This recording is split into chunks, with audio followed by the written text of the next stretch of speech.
Welcome back to Ace Attorney, Dual Destinies special episode, extra thing that exists.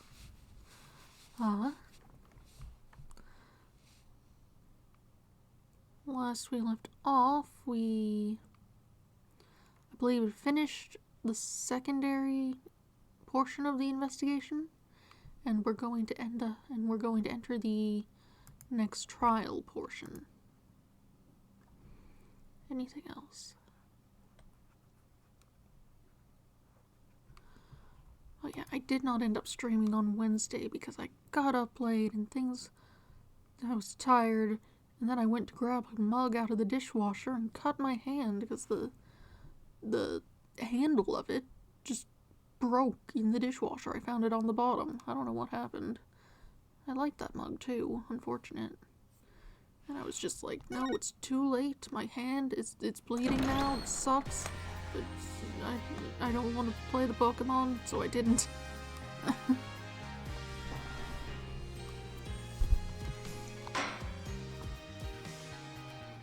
Yeah, but now we're gonna get into the trial. I should drink water.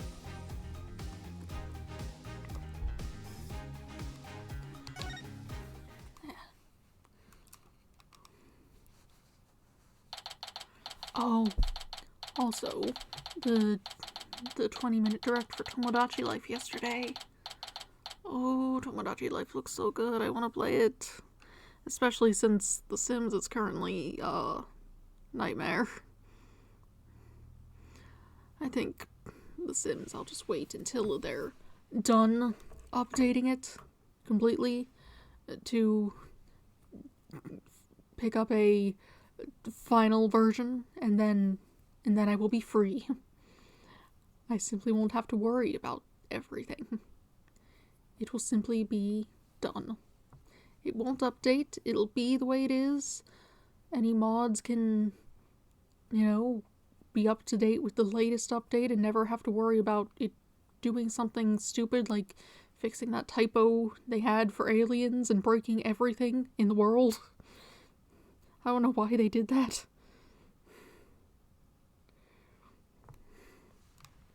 I could play The Sims 3, but it ran so poorly. Like, maybe it'll run better on my better computer, I suppose, but even then, it's not nice to look at most of the time. Oh well. July 22nd, 9:17 a.m. District Court, Defendant Lobby Number 3.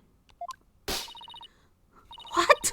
The ship's doctor and Azura were romantically involved. Sure, I think was... Well, that's my theory, but I don't actually know if it's really true. Ashura would never get involved with that god-awful ship's doctor. But I do admit, they were friends. I remember your voice super well. I should have checked it over. Oh well. But would Ashura send Dr. Crab videos, I wonder? Videos? What do you mean? Ashura used to send her boyfriend videos of herself teaching the orca tricks. I used to help Ashura take the videos on her TV phone. This is an interesting bit of information. TV phone updated in the court record. That definitely helps with the part where you have to actually know the tricks in order to do them. So that handles that. So TV phones can shoot videos too, huh? Well, my dumb phone sure can't. These TV phones are amazing. They can even record sounds you and I can't hear.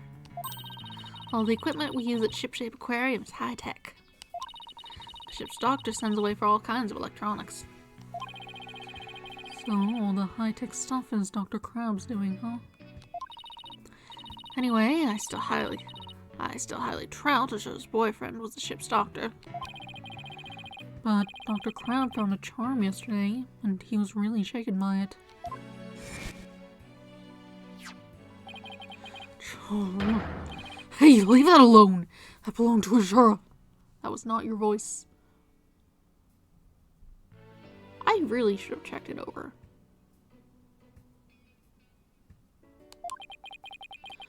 was a Jewish charm doing in Rifle's stomach. That was it. That charm looked just like your keepsake of Jara.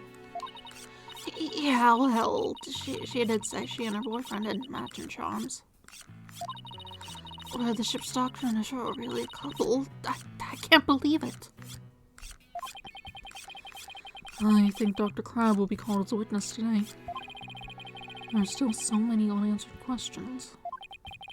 But I hope to solve them all in today's trial. I believe in you two. I know you can do it.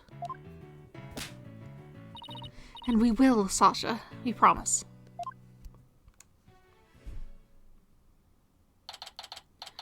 July 22nd, 9:30 a.m. District Court. Courtroom number 4. Day 2. Court is now in session. All rise.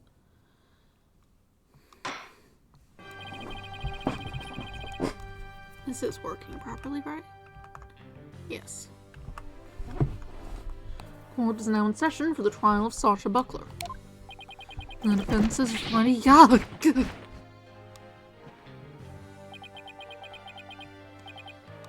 Ready. Now I'm completely thrown off. Very good. It appears both the prosecution and the defense are ready. Yesterday, it was proven that the Orca was not guilty and that the victim fell to his death. Prosecutor Blackwell, did your investigation of the Orca pool turn anything up? Turn up anything, rather. It did. We found a blood stain from the victim at the bottom of the pool. On this. Oh my, what a frightening looking rock. And you say it has a blood stain on it? Just looking at it gives me the willies.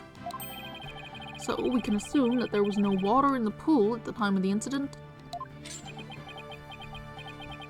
Very good. A clever little deduction. Oh well, it's my state compliment from the prosecution firm's change. Prosecutor Blackwell has completely tamed the judge with his carrot and stick approach. I guess I should have brought a few carrots of my own. Right. Moving along. I prepared a witness. Buckler was the only one who entered that room when there was no water in the pool. A witness will prove that. Come to the stand, witness.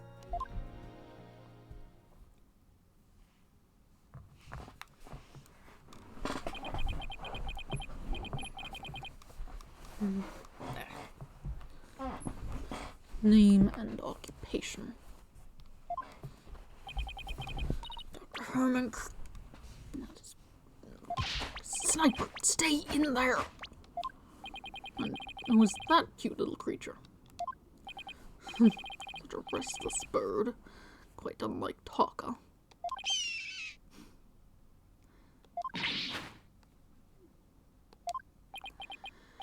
Well, chalk one up for Taka.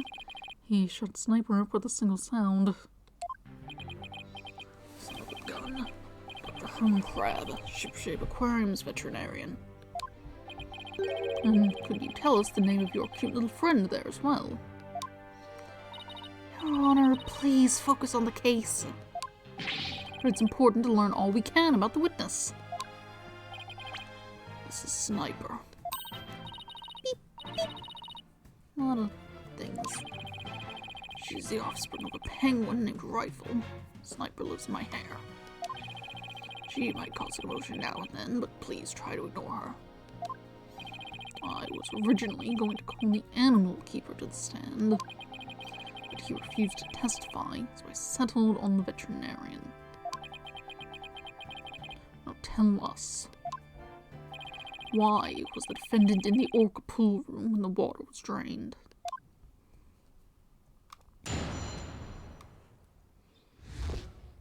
Cleaning the Orca pool room. In the early morning hours of July 20th, Sasha was cleaning the Orca pool room. Sasha and Jack Shipley, the owner, were scheduled to do the cleaning together. Their cleaning, the pool water is drained. While cleaning was going on, Marlon was taking care of the orca in the show pool. The pool water would never be drained unless the pool was being cleaned. And your claim is that the victim was made to fall to his death during the cleaning. Only Buckler and the owner had the security card necessary to enter the orca pool room. We already know from the security company's record of card usage that the defendant was in the orca pool room during the time of the cleaning. The witness's testimony and the record of security card usage are conclusive evidence. So no one besides the defendant was at the scene and the water in the pool was drained. The judge already seems to be leaning toward the other side. We have to strike fast. Your Honor, we're ready for our cross-examination now. Oh, yes, of course. Please proceed then. Power of youth comes in handy at times like these.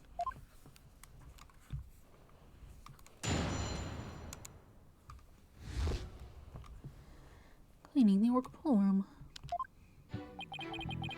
The early morning hours of July 20th, Sasha was cleaning the orca pool room. Hold it! Why is the cleaning done so early in the morning, essentially the middle of the night? Our aquarium is open every day of the year without break. So of course the cleaning has to be done at night when there are no visitors. You could clean it while there are visitors. You just have to have your orca hanging out somewhere else and put up like a sign. It's fine. No days off, is that it? I can relate to that. Yeah, I guess prisoners don't get to take days off. Things sure are different around our office, huh, boss? You don't have to rub it in quite so enthusiastically. So, with the defendant cleaning alone. No. Sasha and Jack Shipley, the owner, were scheduled to do the cleaning together. Hold it! But Miss Buckler said that Shipley never showed up to help with the cleaning. I don't know anything about that. All I know is what was on the schedule. Maybe they changed plans. They probably felt awkward with each other after their fight. In any case, there's no proof the victim entered the orca pool room during cleaning. Objection! If you don't stop your yammering, I will pull your tongue out and barbecue it. You have to be so violent. Proof or none, the victim must have entered the pool room during cleaning. Witness, tell him why. Jack must have entered the orca pool room. The reason I think so is because the record of card usage shows that Sasha entered the orca pool room. Hold it! Oh, do you mean to say that the record shows both of their cards being used? No, only Sasha's, but they must have gone in together. Jack's body was found in that room, so that's the only logical explanation. We talked about this just yesterday. What purpose does that brain of yours serve?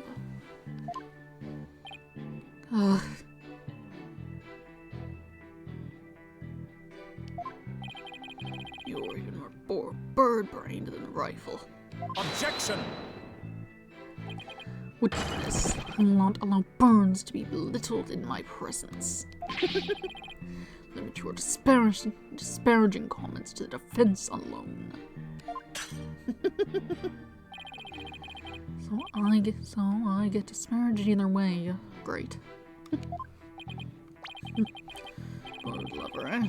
I guess we're not destined to become best friends. That is fine. All I need is for you to talk about the state of the scene during cleaning. Alright, fine. Oh, I don't know. I think the two of them were made for each other. cleaning, the pool water is drained. Holding! Right. So the cleaning is done with the pool drained of water. That's right. They use the hoist there to lower themselves to the bottom of the pool. They can do regular cleaning with water. They can do regular cleaning with water in the pool, but this was an intensive session. I never clean my own lab, however. Don't you think it might be due, then? I guess I can't talk, though. Well, Sasha and Marlin come in and clean it for me on occasion. When I'm too busy myself, I have animals to look after. Like this one, for example. Such an adorable little creature. It lends cheer to this bleak courtroom.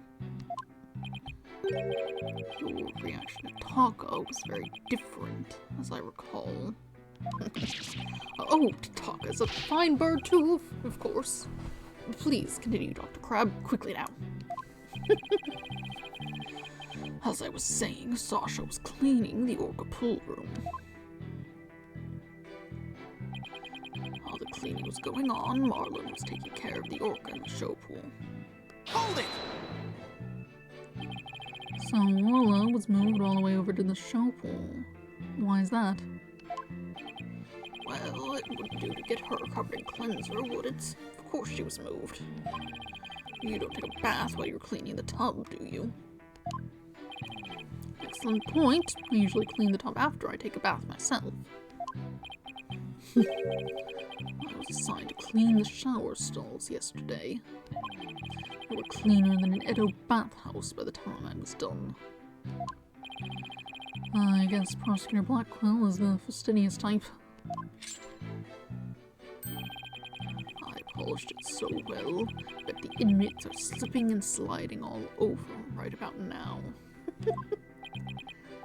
Maybe he's not so much the fastidious type as the prankster type. Somehow, I don't think that's it either. Anyway, cleaning up the orca pool is just like cleaning the tub. Pool water would never be drained unless the pool was being cleaned. Holding! There's no possibility it would be drained at any time other than during cleaning. None. Shut down with a single word. Why are you so certain? Think about it. If the pool water were drained, what would happen to the orca? The poor thing! What side are you on, Athena? Exactly, young lady. Without water, Orla would be all right for a short period of time. But anything longer than that would pose serious risks. She could even die. So the fact that Orla is alive and well is proof the water wasn't drained on her. That's right. The orca pool and the show stage pool are next door to each other.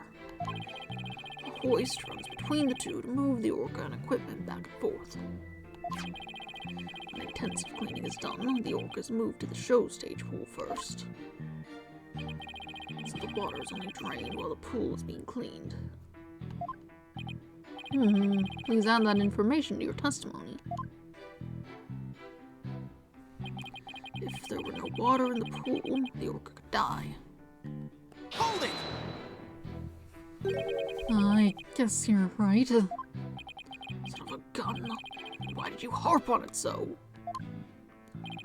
Defense loves to make a fuss over nothing. You do like to stir up trouble, don't you, Mr. Lawyer? It's like this one. Beep, beep, beep, beep. How rude! Don't compare Mr. Wright to Sniper. Granted, his suit may make him look a little like a penguin. Athena, is this what she really thinks of me? God, I wish Sniper and this baby chick would stop all the peeping and cheeping. Miss Baby Chick? How dare you? No, wait, that actually sounds pretty cute. Well, he just got away with calling a young woman a chick in court. Somehow we have to show that the water could have been drained at some other time. If we don't, Sasha will be the only one under suspicion. There must be hints somewhere. I'd better look through the evidence again. To find out how the water could have been drained while Orla was there.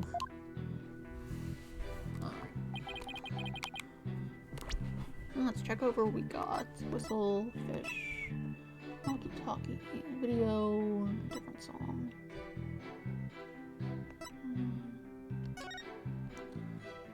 Death, contusion, bruised all over. Alright. Book, Skull Rock.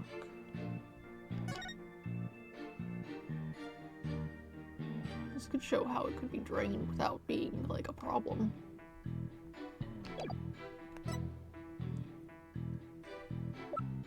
Oh, that's the wrong button. Sign, hunter prints, lines. Torpedo data.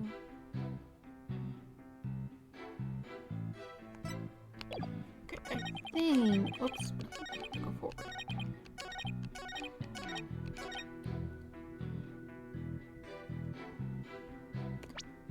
I think if we show this... Objection! If the water in the pool is drained, you say the orca could die. But is that necessarily true? What are you talking about?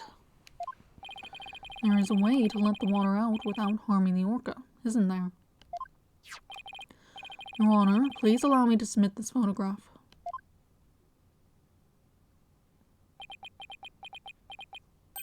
Oh, this is...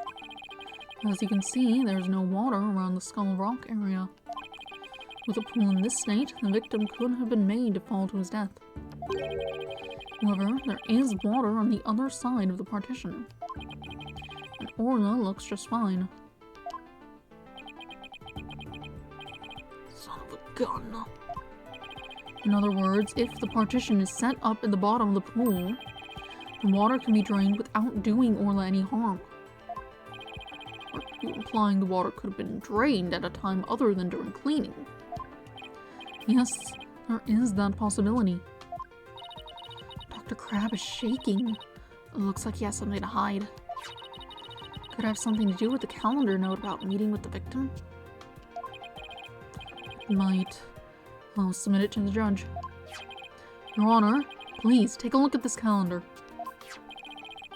You waved that around in court yesterday. No need to drag out your souvenir today.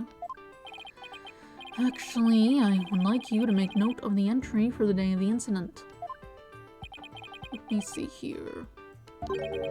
Meet the captain at the Orca pool at 7 a.m. This note is about a meeting planned with the victim. What? The defense would like to argue that, at the time of that meeting, the pool may have been drained of its water. Whose calendar is that? It belongs to Dr. Herman Crab. Isn't that right, Dr. Crab? Son of a gun, so you suspect me, do you? What is the meaning of this calendar entry, Dr. Crab? Explain yourself. Fine. I was supposed to meet with Jack at the Orca pool at that time. But I ended up not going. So you're saying you simply broke your promise. You can't get out of it that easily. I believe you have some explaining to do. Objection! Your blade sharper than I thought, right, Dono? But your cut was shallow, a mere surface scratch. You're the same amongst prisoners. Do not see, hear nor speak to smooth talking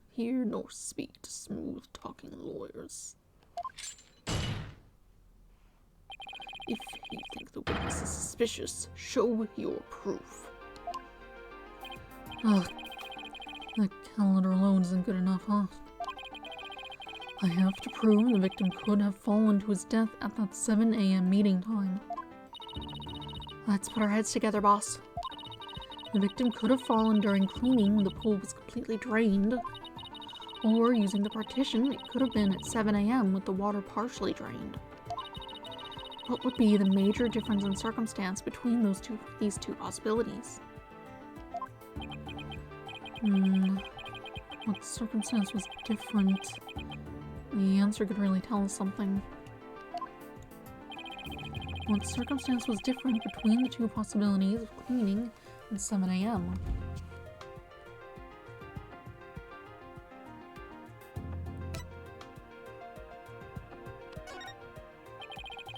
If the murder occurred at a time other than during cleaning, the orca must have been there. Oh, you're right, and that would mean that Orla witnessed the murder. What's this? You're sheathing your sword so soon. Stop yammering to each other and show me how you wield your sword. Alright then, my sword is poised and ready. If the murder was committed at a time other than during cleaning time, then Orla must have been present at the scene. If I can prove that the murder happened right in front of Orla, then I can prove that Miss Buckler is not guilty.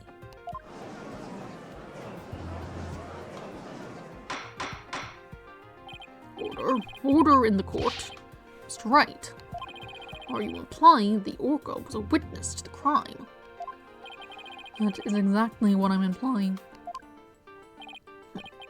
And how do you intend to prove the orca witnessed the murder?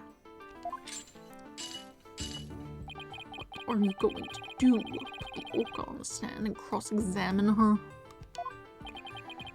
This is a critical point. I'd better think about it carefully. The defense will...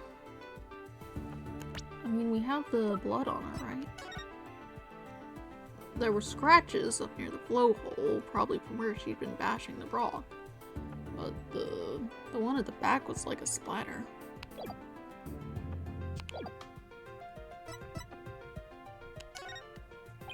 The defense will present evidence that will prove Orla witnessed the murder.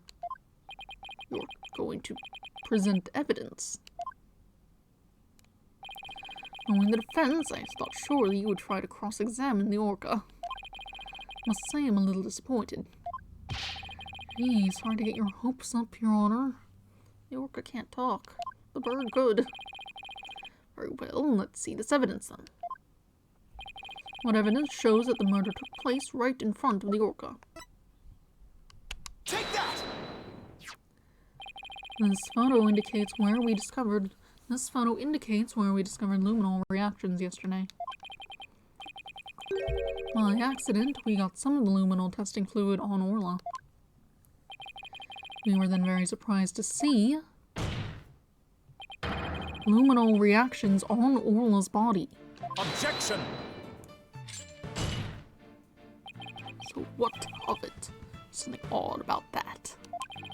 As was discussed in yesterday's trial, the orca was bleeding.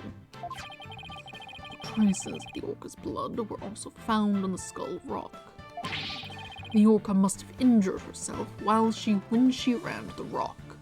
So that cloud of blood Mr. Plume saw was for Orla headbutting the skull rock, was it? Skull rock updated in the court record. Orla also rammed into it. It has been moved from the shogun. Those luminol reactions you saw on the orca are most likely from her headbutting. Objection! But what's odd is the position of those blood stains. Please, take a good look at the photograph. Yesterday, Mr. Plume said the blood disappeared when Orla put on the hat. The testimony indicated that Orla's injuries were under the hat area. However, these luminol reactions are in two entirely separate areas from her injuries. These bloodstains can't be Orla's own blood from when she was headbutting. Then where did the blood come from? It's my firm belief that it is the victim's blood. The victim was killed right in front of And the victim's blood splattered onto Orla's body. Now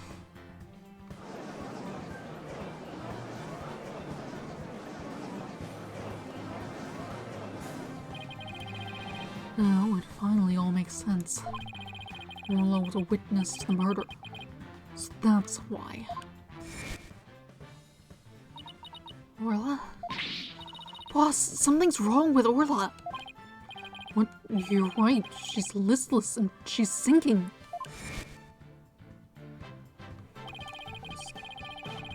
There was one more fact that indicates Orla was a witness to the murder. There's more. The culprit was afraid that Orla could somehow reveal what she witnessed. And that's why they did what they did. It's the only thing that makes sense. I have to present that evidence. That evidence that proves that the culprit thought Orla was a dangerous witness.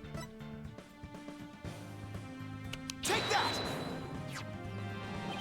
The defense would like to submit this evidence. What's this? It looks like some sort of medicine. It's a sleeping drug, Your Honor. A very powerful one. This sleeping drug was discovered in Orla's stomach yesterday. The culprit tried to drown Orla by putting her into a deep sleep. Trying to drown the orca, but why? Right, don't know. You tried to tell this court that the perpetrator tried to kill the orca off to prevent a witness from talking. You really expect to defeat me with that feeble attack?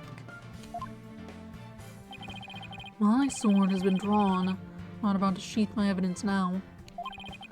Orcas have an enormous potential for intelligence. The possibility that Orla could somehow manage to reveal the truth can't be denied. The culprit believed in this possibility, and that's why they tried to kill her. Dr. Herman Crab, you purchased this sleeping drug, didn't you? But what does this mean? The veterinarian tried to do away with the orca? Oh, but a veterinarian would better know how to disguise an orca's death. He could even prevent the police from examining Orla's body. Why, are you actually accusing me of trying to murder the orca? How dare you! How dare you slander the noble profession of veterinarian! My goodness, one could cut the tension in this courtroom with a knife. Yes, I admit to purchasing that sleeping drug. However, it was subsequently stolen from my lab. That's such a flimsy excuse. It's the truth. What else can I say? Any one of the crew members could have entered my lab. I guess that weakens my evidence quite a bit. Besides, think about it for a minute. Who was it that treated Orla after she swallowed the drug? It was I. And as I recall, it took you quite a while to give her that treatment. You didn't even come on your own. We had to go get you. Son of a gun. You just remember all sorts of little details, don't you, Mr. Lawyer? The orca pool and the lab are far apart. It's little wonder he didn't know Orla's condition. Objection! Didn't know? That's highly doubtful. As far apart as they were, Dr. Crab still had a way to know all about Orla's condition. The defense would like to submit evidence that the witness knew about Orla's condition.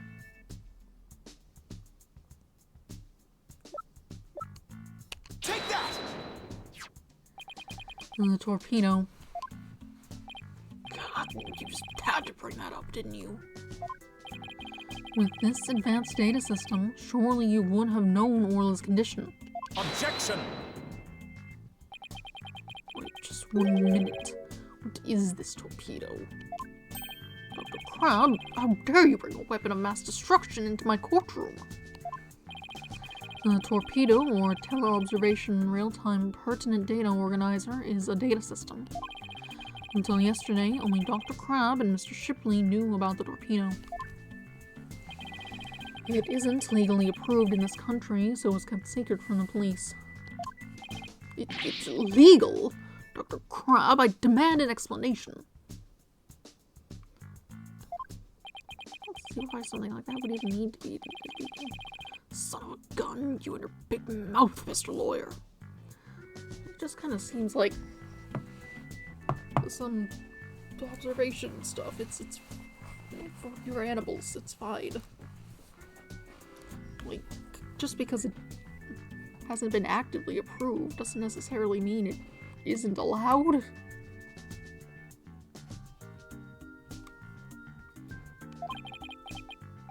Yes, it's true. I'm using an illegal system to monitor the creatures at the aquarium. The system uses sensors like these, and yes, there's one in the orca pool too. I guess it's just a sensor. It goes on the wall. Where's the problem that would cause it to be illegal? These sensors send sound waves through the water to gather data on the creatures.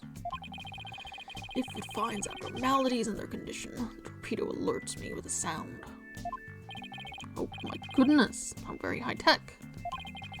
But if it's illegal, I will not turn a blind eye. This matter will be appropriately dealt with at a separate time. Now then, Mr. Wright, please continue. With the torpedo, I'm sure Dr. Crab noticed the danger Orla was in.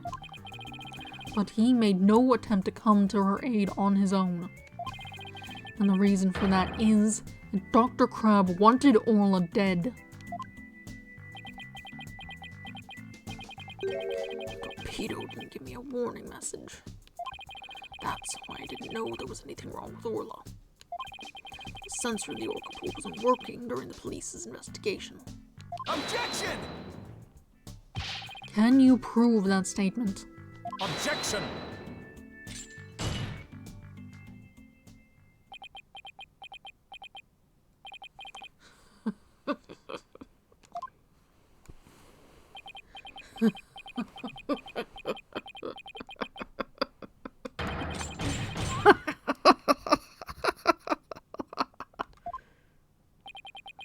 What's with him? I guess this is also high tech for Prosecutor Blackwell that it's making him a little funny. Funny? Yes, I find this all very funny. Witness, sensors and sound waves from the water, correct? But what if there isn't any water? And they wouldn't work. They would automatically switch off. I see. And where's the sensor in the orca pool located? I don't know. Jack's the one who attached it for me. You don't know, and I will tell you. Police found a sensor just like the one you showed us. They found it attached to the table at the bottom of the pool. Table? Do you mean the table in this photograph? That's right. Don't you get it yet? Right, don't know. Yeah, no water there. The table is on the Skull Rock side of the partition. It's affixed to the bottom of the pool and can't be moved. Oh, and so if the water was drained from the Skull Rock side of the pool... Precisely. Without water, the torpedo sensor would not work. Witness, when did that sensor automatically switch off? Hang on, I'll look it up. The only times lately were during cleaning 2 days ago and the investigation yesterday. Of course, I knew the pool would be drained while they cleaned it, but I had no idea they drained it for the investigation. No one let me know. That's why I didn't know about Orla's condition yesterday. So Dr. Crab really did want to save Orla. Did you hear that right, Dono? Yes, the water can be drained without harm to the orc if the partition is used. But if the water is drained from the Skull Rock side, the sensor turns itself off. If the sensor was always on, except for during the cleaning and investigation, it means there must have been water in the pool at all other times. It was never drained. In other words, no one but the defendant could have committed the crime.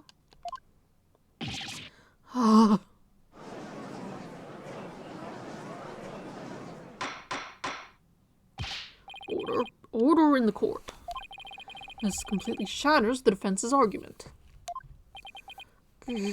But the fact still remains that Orla was nearly killed with Dr. Crab's sleeping drug. Objection! But aren't you forgetting one important question? When was the sleeping drug given to the orca? You're right. That hasn't been discussed yet, has it? The orca pool is the scene of the murder. Police were there all day yesterday. The only way to give the drug to the orca undetected is to put it in her food. Yesterday, someone gave the orca food during the trial. Someone did. I'm afraid I don't remember that. You don't remember? Not that old yet, are you? It was the defendant, Sasha Buckler. So that is the orca that stands accused, is it? Oh, she's waving her flipper at us. Maybe she's cheering us on? Orla, wish Phoenix and Athena luck.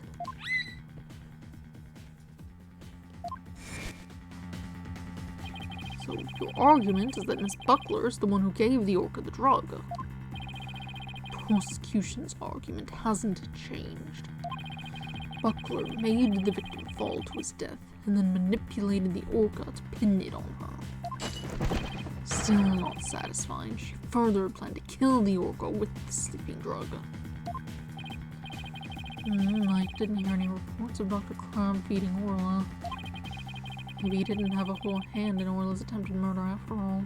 But is there anybody else who could have fed Orla besides Sasha? If it's true the defendant is the one who fed the sleeping drug to the orca, then that places even more suspicion on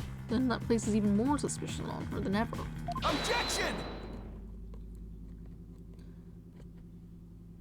The defense objects to the prosecution's claims. Well, you still haven't admitted defeat. Prosecutor Blackwell, I don't appreciate the way you only mention the parts that are convenient for you. What do you mean by that, Mr. Wright? The prosecutor failed to mention that Miss Buckler wasn't the only one to feed Orla. As you will all recall, there was another person who gave Orla food. Oh, you mean that person. Well, looks like Athena remembers now, too. Congrats, Sasha. Time to celebrate. Go on, eat up.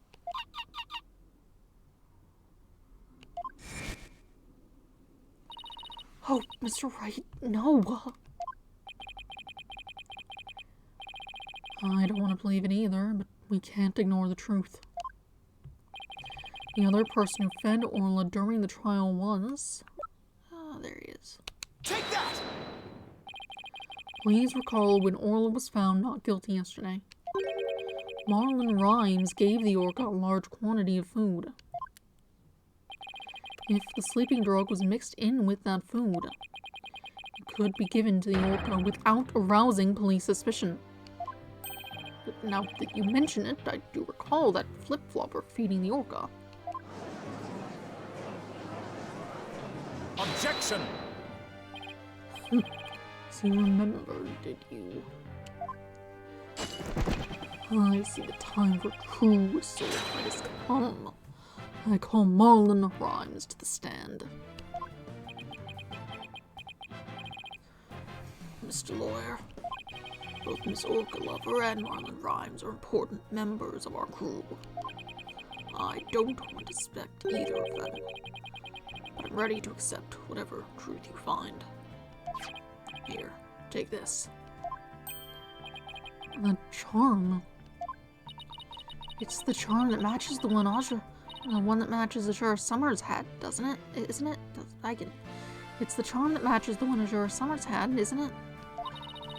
So you and Miss Summers were romantically involved, weren't you, Dr. Crab? No, of course not. Sorry to disappoint you, but this doesn't belong to me. At the time, I thought it was Azure's, so I grabbed it. But it wasn't hers. Now it's up to you, Mr. Lawyer, to figure out whose charm it is. I will. Thank you, Dr. Crab. After all, I'm interested in the outcome of this trial, too. Now then, please summon Marlon Rhymes to the witness stand.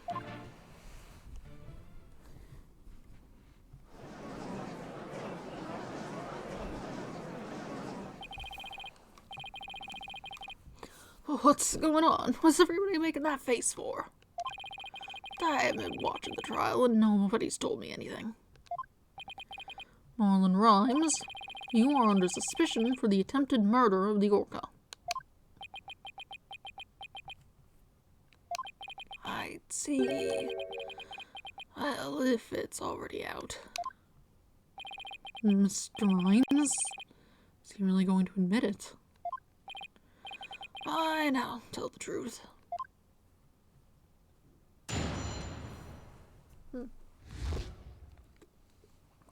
The truth.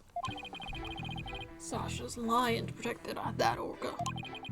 At 3:30 a.m. on the 20th, there was still water in the orca pool. The incident happened before the orca was moved to the show pool. Orla killed the captain by bashing him 30 feet high and making him slam into the water. So I thought the orca should pay the consequences. Now we're back to the orca again.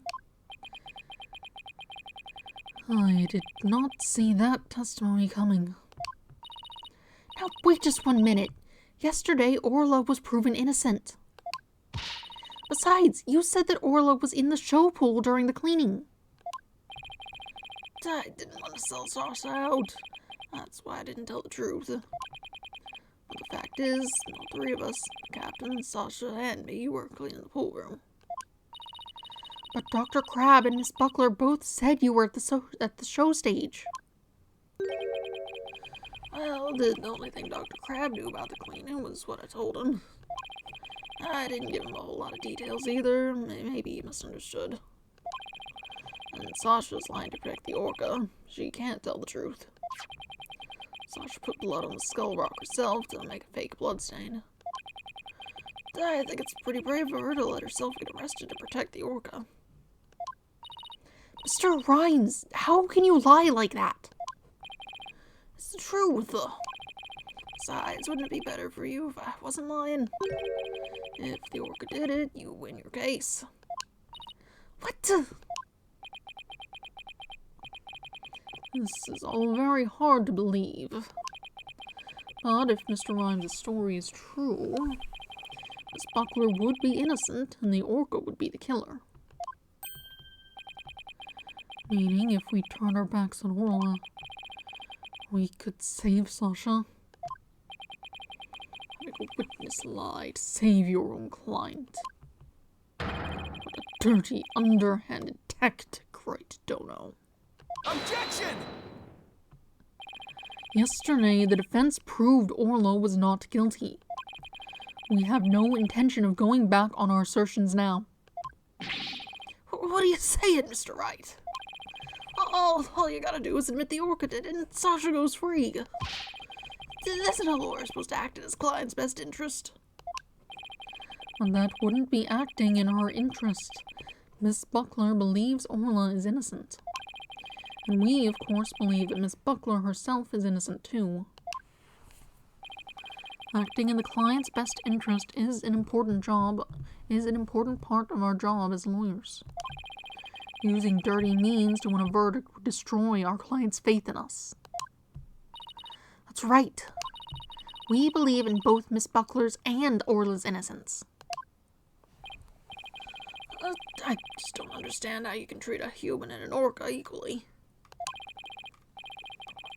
Sasha or the orca? You can only say one of them. I don't know about that. I think I can save them both. All I have to do is disprove your testimony. Oh, yeah?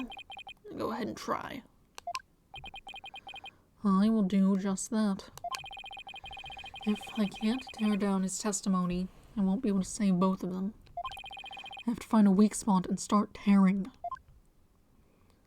He said something about 30 feet high, so that's probably the issue.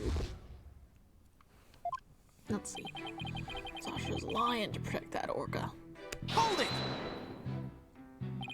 What exactly do you claim Miss Buckler's lying about? Sasha put that blood stain on the skull rock and stuff herself as false evidence. She left fake traces to try and save the orca. Objection! Witness, if you keep talking nonsense, I will seal your mouth shut. An offense supports the prosecution's idea. But, Mr. Wright, my testimony helps your client. You ought to be happy. I want to save both Orla and Miss Buckler. I won't accept anything less. Now that that's understood, please continue with your testimony. Fine.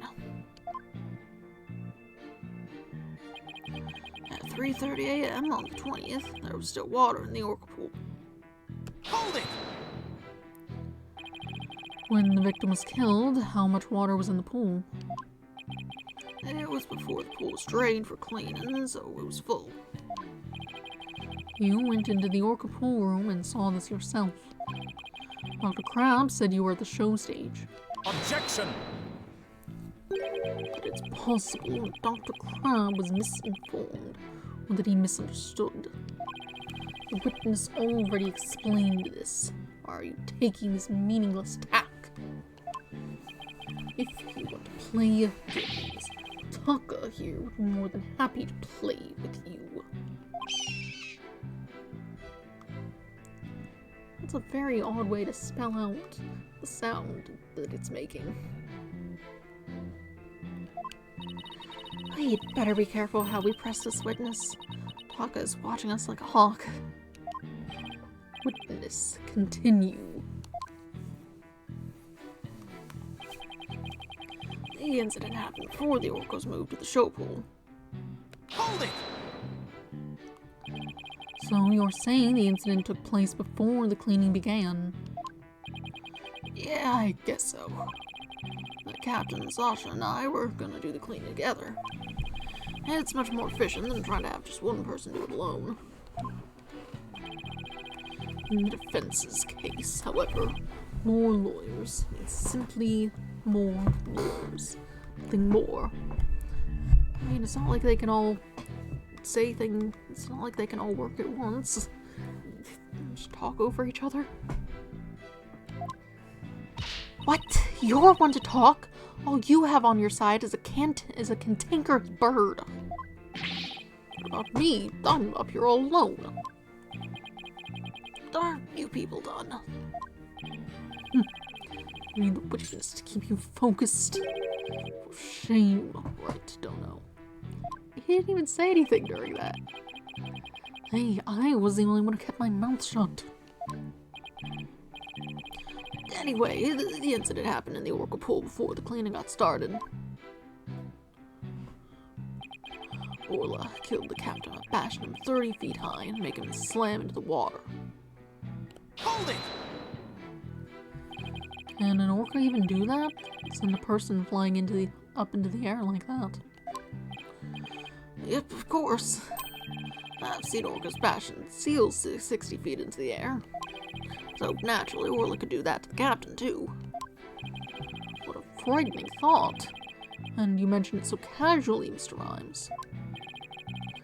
Oh, what else can I say? It's the truth. Mr. Rhymes is claiming that Orla killed the victim by sending him flying into the air. But would something like that even be possible in the orca pool room? There's something about that statement that bothers me. So you witnessed the moment the victim was killed by the orca, is that right?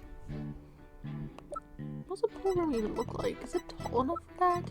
I know the 30 feet is already a problem, but I don't really have any pictures of the area.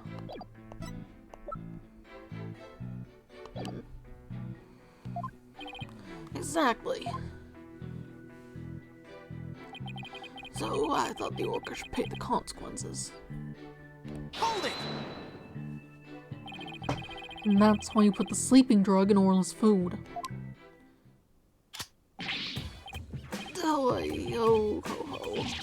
Sasha could be found guilty if we let her be. But if the orca died, Sasha could go free. I thought if the orca was already dead, Sasha might tell the truth and free herself.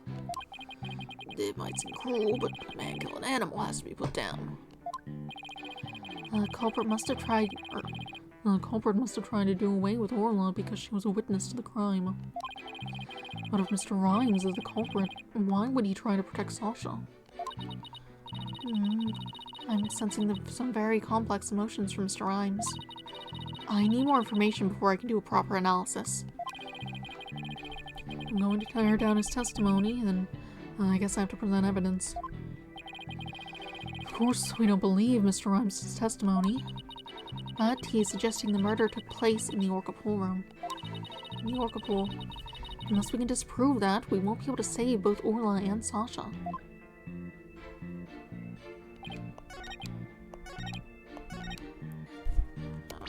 Alright, if I should be able to just...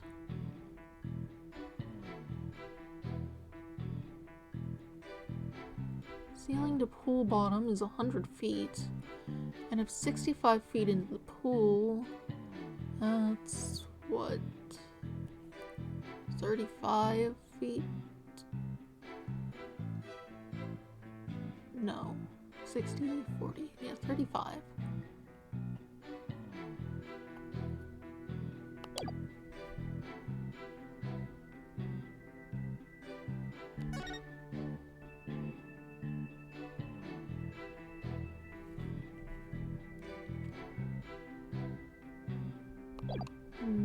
Objection! That's enough to fit this, but it is the evidence I need to present, because what else is even relevant? It makes any sort of sense. Also, I think that was confirmed that it was a 65-foot fall from the autopsy, as stated yesterday, even if it doesn't directly say that in there. It says thought to be 65 foot into the pool, but it doesn't say it definitely is 65 feet specifically. When lies are piled on top of each other, contradictions start to emerge. This time is no different. Are you saying there's some kind of inconsistency in my testimony? That's exactly what I'm saying.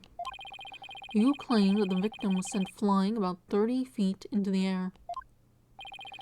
But the autopsy report shows the apparent cause of death to be from a 65-foot fall. What?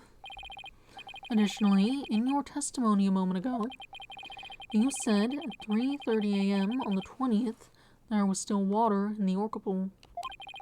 With the pool being 65 feet deep, there's only 30 feet between the water and the ceiling.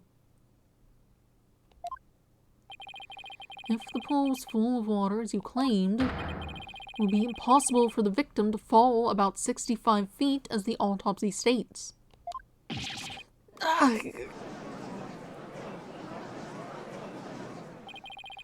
Mr. Rhymes claimed he was in the orca pool room, so he could make these statements. The truth must be that he was at the show stage, just as Dr. Crab and Sasha testified. I believe that brings us back to around the Orca didn't do it. I didn't believe the witness's testimony from the outset. I am grateful to you, Right Dono, for shutting the witness up. As I thought, the only person who could have killed the victim is Sasha Buckler. The fact still remains whether the witness was the one who tried to kill the orca or not. Son of a... Mr. Rhymes was right about one thing. His testimony was advantageous to our case. But pointing out the contradiction in his statement will only drive us into a corner. As Prosecutor Blackwell said, suspicion against Miss Buckler is now deepened. Oh, if I don't do something fast, the judge is going to find Sasha guilty. Mr. Wright, isn't there anything we can do? There has to be a way to prove Sasha's innocent. At a time like this, the thing to do is turn my thinking around. Instead of trying to prove that Sasha couldn't have done it, I have to think about what made it possible for someone else to have done it. As long as the crime scene is the orca pool room, and Sasha is the only one who could have committed the crime. No need for pity or boldness. Just finish him off with a swift verdict. It appears the defense has no objections. Very well, I will give my verdict. Hold it! Your Honor, please hold off on that verdict. You were so quiet, Mr. Wright. You have something to say now. The defense has a counter-argument. You do? Pitiful. Such a desperation. You're pale. Are you sure you're prepared to make this counter-argument? The worst of times are when lawyers have to force their biggest smiles. I'll never forget those words, no matter how many years go by. Even though it's probably just a bluff, I'll give it to them with a smile. What if the scene of the crime was somewhere else? The scene of the crime? Somewhere else? What? You're finding fault with the police investigation now? As I understand it, the prosecution's argument is as follows. The scene of the crime was the orca pool room. Only the defendant and victim entered that room when there was no water in the pool. Therefore, only the defendant could have committed the crime. That is correct. But if the scene of the crime was not the orca pool room, then somebody other than the defendant could have committed this crime.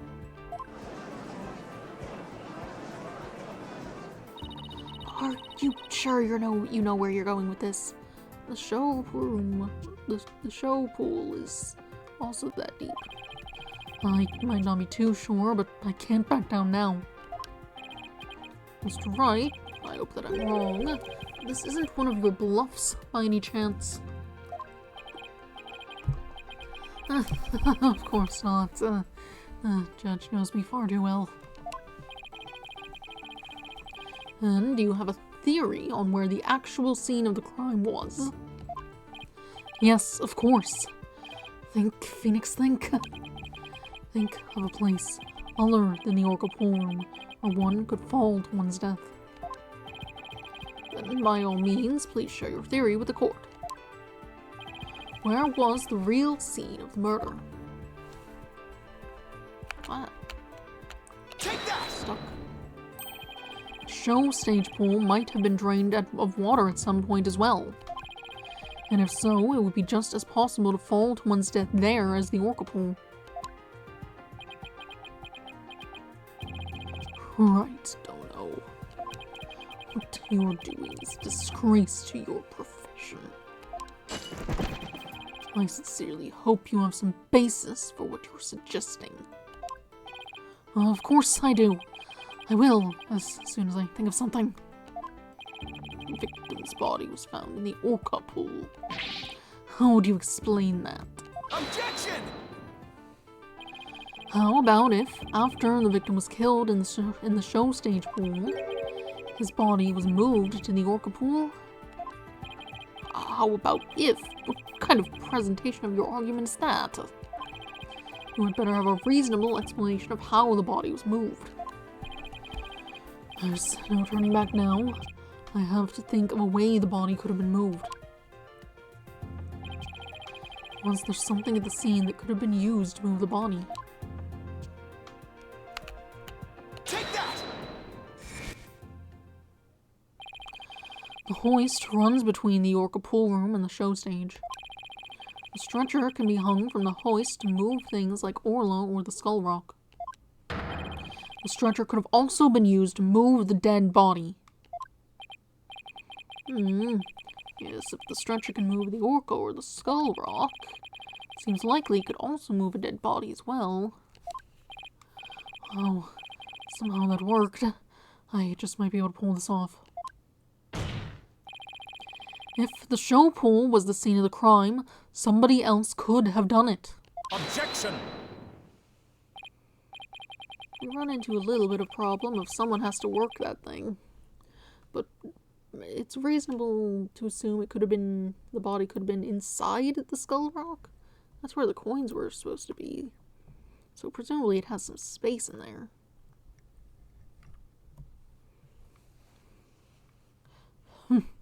You desperately spew conjecture, and now you even make up a crime scene. Not again! You don't have the soul of a warrior. You don't deserve to be on the battlefield. And even your fabrication is half-baked. It's a disgrace. Well, what do you mean half-baked? The hoist can be operated from the Orca pool room only. Ugh. The only person who entered the Orca pool room was the defendant. So even if the body was moved, the only one who could have moved it was the defendant herself. Ah!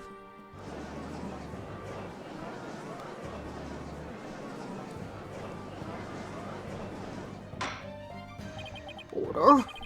So it comes back to the defendant no matter which pool it was.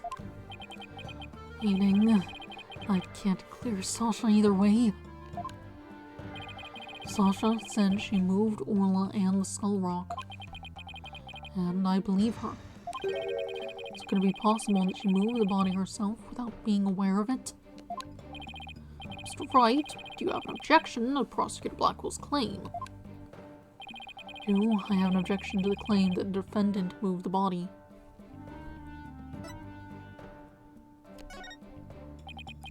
I have no objections. Miss Buckler must have been the one who moved the body. What? Mr. Wright, are you admitting the defendant committed the murder? No, I'm simply conceding that she was the only one who could have moved the body. However, I contend Miss Buckler was not aware that that is what she was doing. The culprit made her move it, unbeknownst to her. The defendant moved a dead body without recognizing that it was a dead body. How could that be possible? The body was found in the Orca pool. It must have been moved there somehow. I might find some kind of hint in the thing she moved with the stretcher. Culprit made Miss Buckler move the body along with this piece of evidence. Where are you going? Take that! Yeah, like analog stick or whatever is sticky. It keeps like getting stuck on the sides. Not like sticky, just it gets stuck. Not not texture-wise. I don't know what's wrong with it. The skull rock. Miss Buckler told me yesterday that she moved the skull rock when she was cleaning. The only two things Miss Buckler moved in the orca pool are Orla and the skull rock. I would like to suggest that the victim's body may have been inside the skull rock. What? Hidden inside the rock, the body could have been moved to the orca pool with the hoist.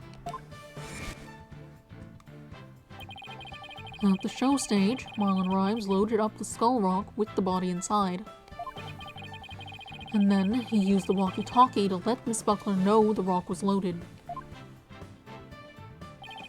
Miss Buckler operated the hoist from the orca pool room and moved the stretcher. She moved the rock without knowing the body was inside. Do you really think there's enough space inside the skull rock to place a body? The swashbuckler flyer indicates that it could be possible. Please focus on the question at the bottom left. Oh, it says, who will obtain the gold coins hidden in the skull rock? In that case, I suppose the rock is most likely hollow. What's more, if the body was inside the skull rock, it explains the remaining unanswered questions. Such as? Please, take a look at the security footage of the scene Mr. Plume witnessed. Where did the body that Mr. Plume saw come from? Please recall, what was Orla doing to the skull rock at the time? She was headbutting it. Oh! That's right. Orla's ramming released the body from the skull rock. The body had been placed inside the skull rock and moved there from the show stage. I assert that the real murder scene was in fact the show stage pool. Silence! What rubbish is this now? You don't have a single scrap of evidence. Objection! And it's easy enough to verify what I say. Take a look inside the skull rock for yourself. You should find some kind of proof that the body was there. Blood, fibers, hair. God, right, don't know.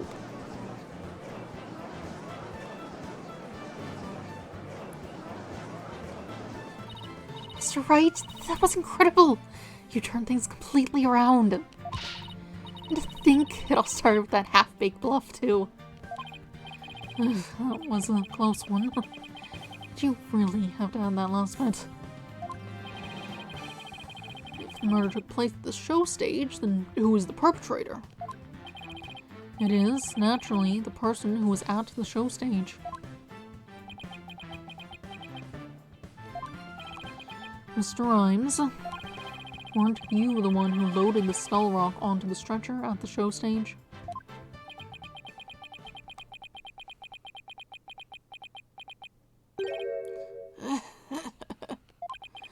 Well, Mr. Wright, that was some pretty smart brain work you did there. To be honest, I never thought you could figure it out. I tried to protect myself, but I guess it came back to bite me.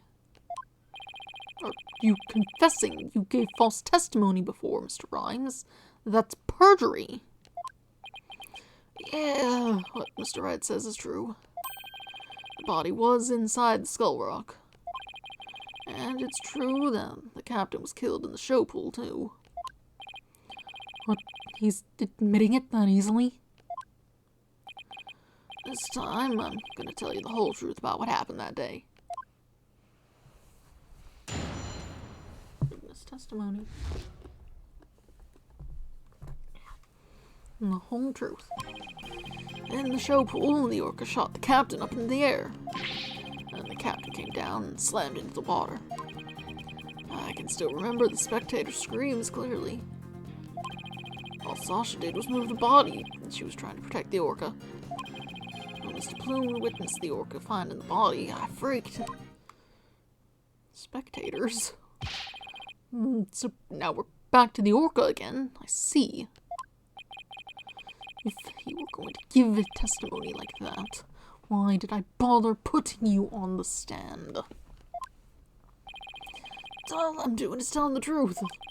That day, Sasha wanted to do the old version of the Swashbuckler Spectacular.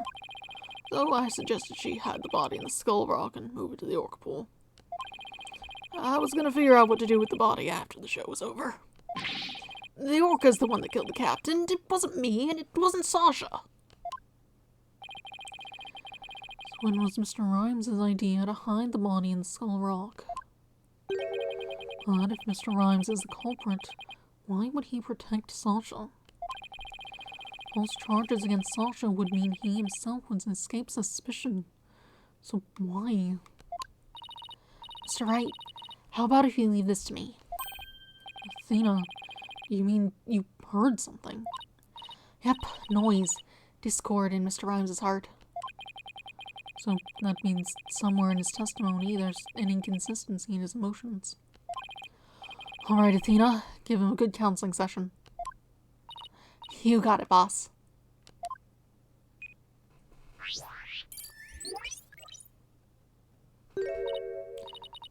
What's this? What are you getting, Athena? This testimony is pretty complex. Feelings of deep sadness and intense anger are being called up. Those two emotions appear to be running out of control. Out of control emotions. Is that going to be a problem? We'll have to probe their cause if we want to get to his true emotions in testimony. There might even be odd or unnatural spots in his testimony he isn't even aware of. Alright, let's probe for the cause of his out-of-control emotions then. I'll explain how to probe.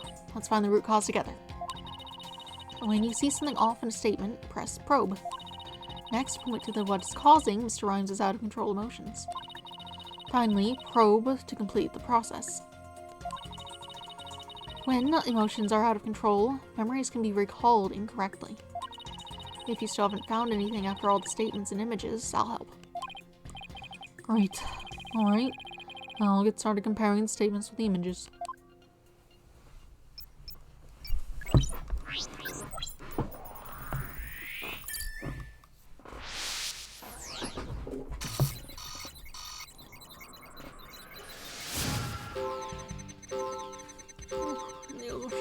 The Orca shot the captain up into the air. And the captain came down and slammed into the water. I can still remember the spectator screams clearly. All Sasha did was move the body. She was trying to protect the Orca. When Mr. Blue witnessed the Orca climbing the body, I freaked. I'm gonna say the spectators is weird. What the hell are you talking about? Got it! I doubt there were any spectators there at the show stage when the owner died. If there had been, those witnesses would have told us the true crime scene right away. What? Oh, right, of course. I just made a mistake. Okay, that made the sadness subside. So maybe the spectator's part was what was making him sad? Wonder why he would make that mistake, saying spectators were there. Strange. The only thing I can think of is that he was mixing up one memory with another. Like, he was in a similar situation before, and it was deeply imprinted onto his heart. A situation where an orca killed somebody and there were spectators there? Hey, I think I know why he's mixing up his memories. The reason why Mr. Rhymes mixed up his memories is this thing. Take that! Mr. Rhymes, I think I know what happened.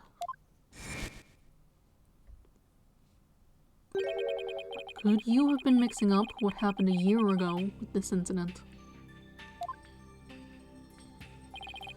Maybe that's why you slipped and said the owner was killed in front of spectators. What? How did you? You're right. I did see the Orca kill somebody a year ago. But what about it? I was just one of the spectators. Really? Just another spectator? There must be a reason why you feel great sadness about that incident last year. Silence. Stop this nonsensical scrutiny of feelings. Just present evidence to prove your point. Hey, boss, do we have any kind of evidence that would back us up here? There is one piece that comes to mind that might explain his sadness. Well, I'm waiting. It seems evidence that has to do with Marlon Rhymes' sadness. Take that! Azura Summers died an accidental death 1 year ago. This is her boyfriend's charm. Hey, what are you doing with that charm? It was found in Rifle's stomach yesterday. Judging by your reaction, I believe this charm belongs to you.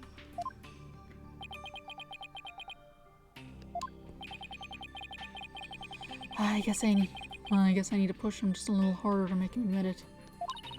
When Mr. Rhymes said the word charm, he was very rattled. We'd better examine this charm a little bit more. Good idea. Let's look inside it. Huh? What's this? Photograph?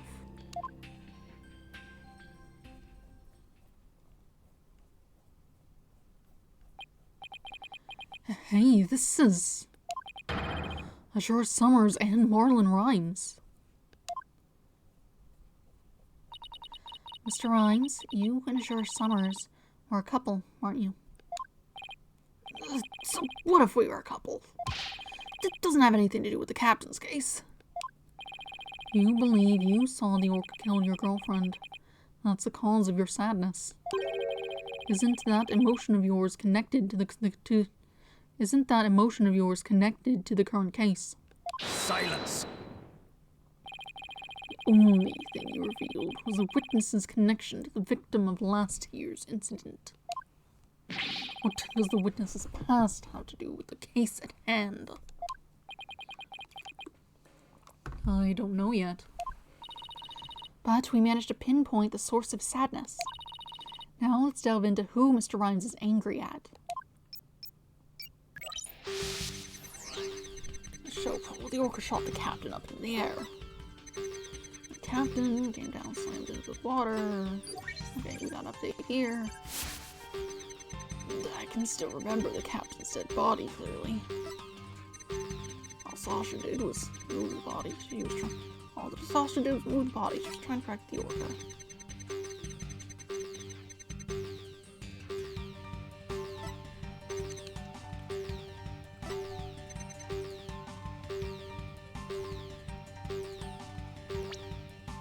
Oops, wrong button. I don't know. You're mad at him.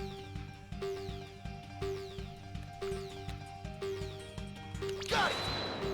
Not that.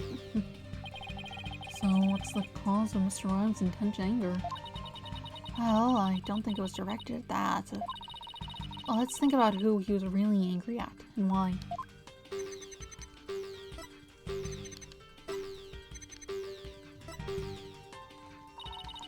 Now that his out-of-control sadness has subsided, the situation is a little different. Let's think about why he was so intensely angry.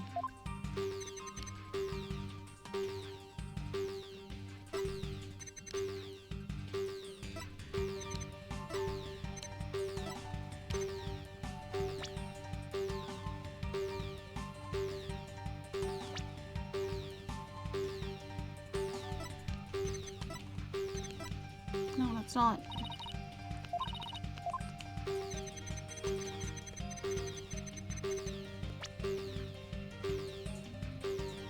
Got it! Okay, there we go. Mr. Rhymes, you're angry with Orla, aren't you? Angry? At an orca? Why would I be? If you think I have some reason to be mad, then show me some proof. I have proof that Mr. Rhymes has a reason to be mad. I bet that evidence we just took a look at would come in handy here. This charm indicates that you were Azure Summer's boyfriend. I'm sure you believe Orla killed your girlfriend a year ago. You lost your girlfriend, and so you've been angry at Orla. All right, I'll admit it, but I never forgave that orca.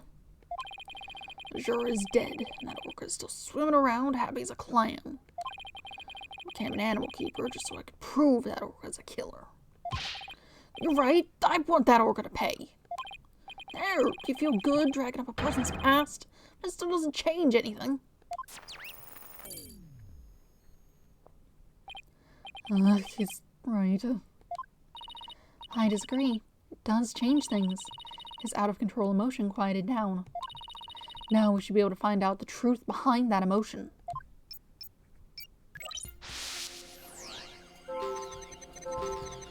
In the show pool, Captain. The orca shot the captain up into the air. And the captain came down and slammed into the water. I can still remember the captain's dead body clearly. All Sasha did was smooth the body. She was trying to protect the orca. When Mr. Blue witnessed the orca finding the body, I freaked.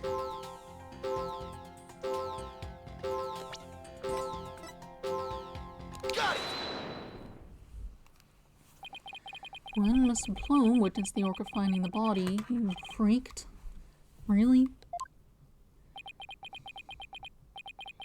What are you getting at? With Mr. Plume as a witness, Orla was guaranteed to be accused of the murder. Didn't it work out exactly as you'd hoped? In order to have Orla put down, you made sure Mr. Plume witnessed that scene.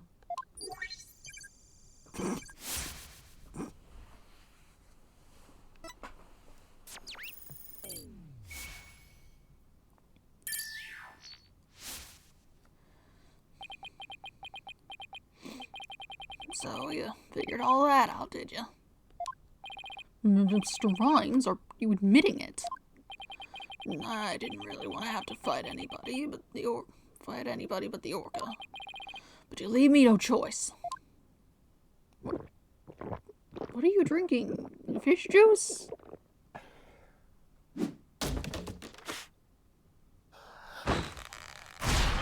Huh?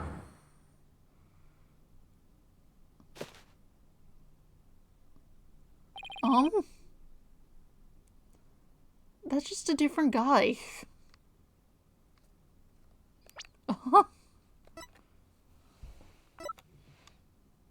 That's just a different guy.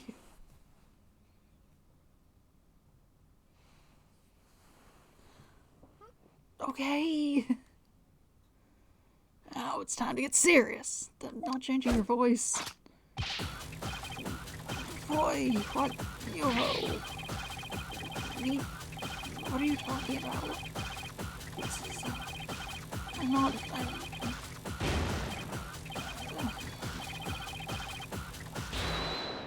okay.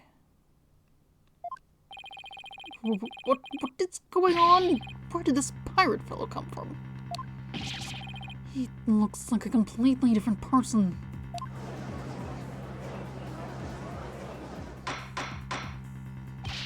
Order? We don't have order. Prosecutor Blackwell will yell at us.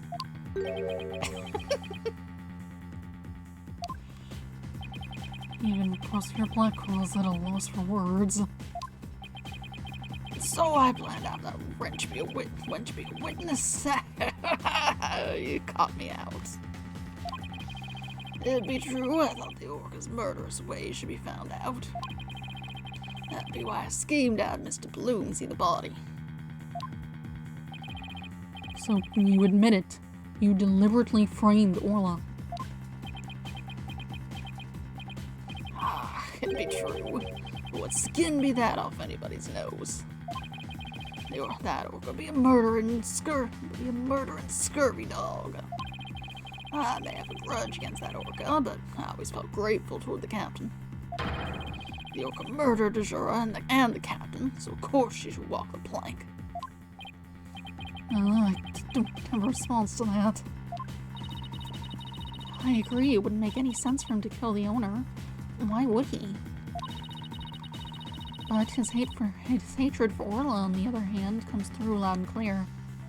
Why are you calling my phone?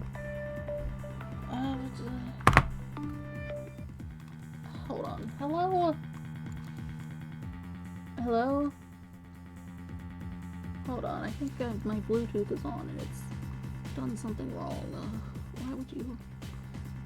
just leave it on in the background. It wasn't like this before. Give me a second. Hello? Is it still on the phone? I think it hung up.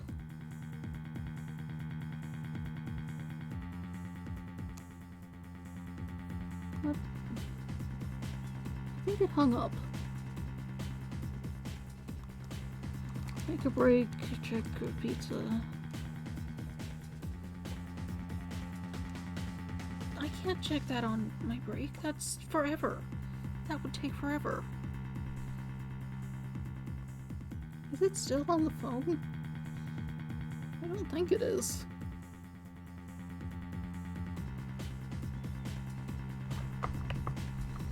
Hold on. Let me, mute this for a second, figure this out.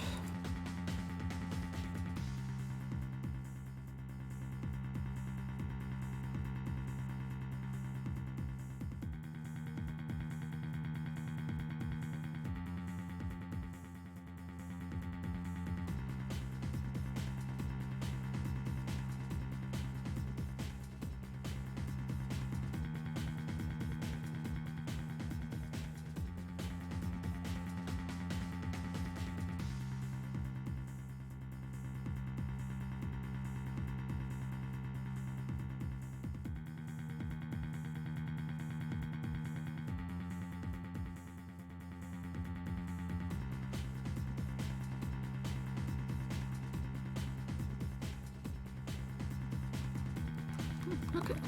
Apparently the phone call was because power's gone out in parts of town, but it hasn't affected here, so it's fine.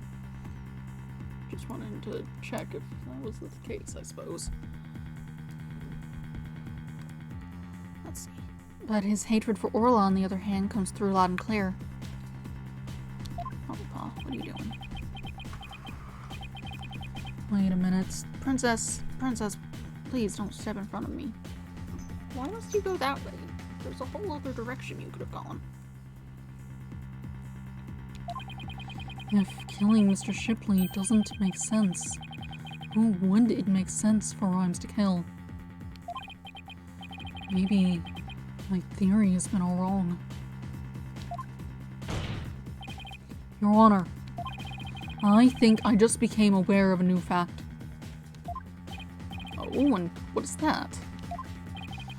Now that we know about Mr. Rhymes' intense hatred of Orla, turns the premise we've been arguing under on its ear. I will now reveal the identity of the individual Mr. Rhymes meant to kill from the start.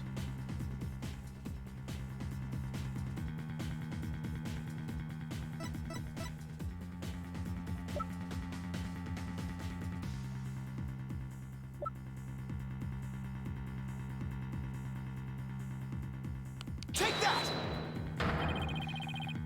No. You sort of lost me. This is the one the witness meant to kill from the start. Really? But why? Well, because... one can only wonder. Mr. Wright, how dare you roll the dice when you accuse someone of intent to murder? I apologize, Your Honor. I'll do better next time. You just mean the Orca? Who did Mr. Rhymes bear a grudge against? There's only one answer.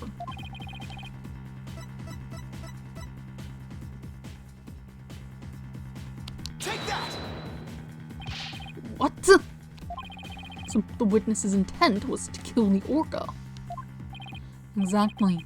The witness's intended victim was not Jack Shipley. From the start, it was all a scheme to kill Orla. The Orca was his true target. Jack Shipley is the one who died. The Orca is alive and quite well.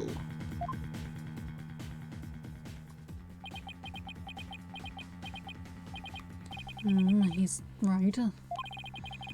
He wanted to kill the orca, and yet it was Jack Shipley who fell to his death. How did that happen? Wait a minute. What if Mr. Rhymes wanting to kill Orla was somehow connected to Mr. Shipley's death? You're lost for words, aren't you? What happened to your bravado a moment ago? Enough of these reckless words, without any basis in fact. Objection! They aren't reckless words.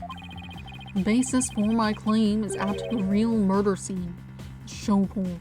What are you talking about? It is my contention that the two incidents happened at the show pool. The attempted murder of the orca and the victim falling to his death. First of all, in order to kill the orca, Mr. Rhymes removed something from the scene. And by doing so, he made it possible for Mr. Shipley to fall to his death. He did what now? That's right, what did Mr. Rhymes remove in an attempt to kill Orla? The water? Take that! Tell me you're trying to claim he killed the... He tried to kill the orca by draining the pool water. That's exactly what I'm claiming. To help the defendant with the cleaning, Marlon Rhymes took charge of Orla. With a plan to kill Orla in the show pool. Because the pool water was drained, it made it possible for Jack Shipley to fall to his death in the show pool.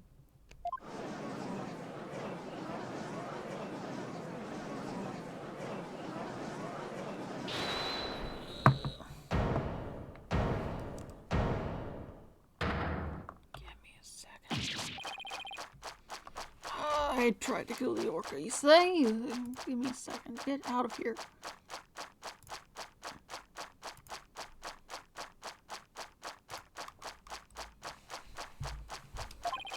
Can you even prove there was nary a drop of water in the pool? That day I was simply looking after the orca. Why would I have the monstrous thought of killing it? Objection! You claim you were looking after Orla in the early morning hours of July 20th. But I don't think you were doing a very good job of it. After all, Orla wasn't given anything to eat during that time. How would you know such a thing? I know because of Orla's record here in the torpedo data system. The system continuously records data on the subjects it monitors. From Orla's record, we can tell exactly when she ate, or didn't eat. Think me, nobody ever told me about that dastardly contraption. Only a few of the Shipshape Aquarium staff knew about the system. According to Orla's record, she never ate in those early morning hours of the 20th.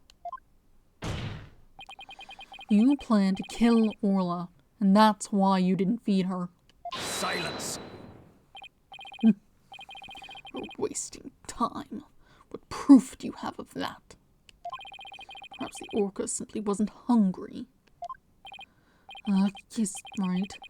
Don't have any proof. If Orla simply didn't eat, then that would create an inconsistency. Where did her fish go? A fish? Good question. Where did it disappear to? Fish. Does it matter? What relevance does it have to the case? Cease stalling with inconsequential questions. Stop delving into the depths of the orca's stomach and delve into the case instead. Objection!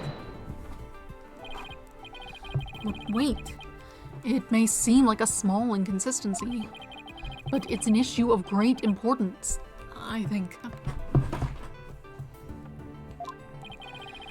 What are you driving at, Mr. Wright? How could the fish disappear? Somebody must have eaten it. So who came to the show stage and ate Orla's fish? I think I might have a pretty good idea.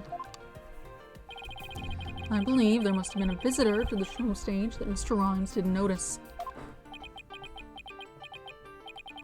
Visitor? You trying to introduce yet another suspect at this 11th hour? You utter more of your careless remarks. Taka won't look favorably upon it. I don't plan to utter any careless remarks. Whether my remarks will actually be related to the case or not, I don't yet know. Don't worry, boss. Taka comes this way, I'll fend him off. But do try to keep your remarks careful. Somehow, Orla's fish disappeared. Somebody must have visited the show stage, but who? This was a visitor to the show stage. I believe Rifle Penguin visited the show stage. First an orca, now a penguin. Why would you be saying such a thing, Mr. Lawyer? I didn't see Rifle during the wee or early morning hours. Do you have any proof Rifle visited the show stage? If you be a lawyer of any salt, show me your evidence. The bottom of Rifle's feet were pink for some reason. That fact is a clue that Rifle was indeed at the show stage. I have to present that piece of evidence that connects Rifle to the show stage. Now, to prove I'm a lawyer worth my salt. This is the proof that Rifle visited the show stage. Take that! Oh my, what a cute little sign. Look at all those adorable stars. These stars are actually starfish. Miss Buckler painted the sign. In the early morning hours of the 20th, she left this sign at the show stage to dry. Mr. Rhymes kept an eye on the sign for Miss Buckler while the paint was drying. Aye, that be true, but what be your point? On this sign is proof that Rifle visited the show stage. Proof of the penguin's visit? I'm afraid I don't see it. Where is the proof that the penguin visited the show stage? Please point it out. Take that! A couple of the pink starfish are shaped a little differently than the others. You're right. They almost look like little leaves. Rifle had pink paint on the bottom of her feet. These little leaf-like shapes on the sign are actually Rifle's footprints. Rifle made these footprints by walking on the sign before it was dry. Oh, cute little pink penguin prints. So, there were footprints. What of them? Marlon Rhymes was watching over this sign at the show stage while the paint dried. And during that time, the penguin paid a visit. According to the torpedo data system, we know that Rifle ate something that morning of the 20th. Most likely, Rifle ate the fish meant for Orla that was at the show stage.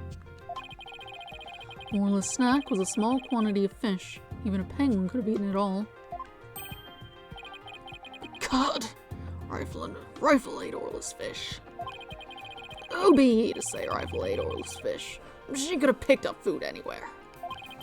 That doesn't change the fact that I really was at the show stage. After all, I had helped to move the skull rock. Couldn't have been moved without me.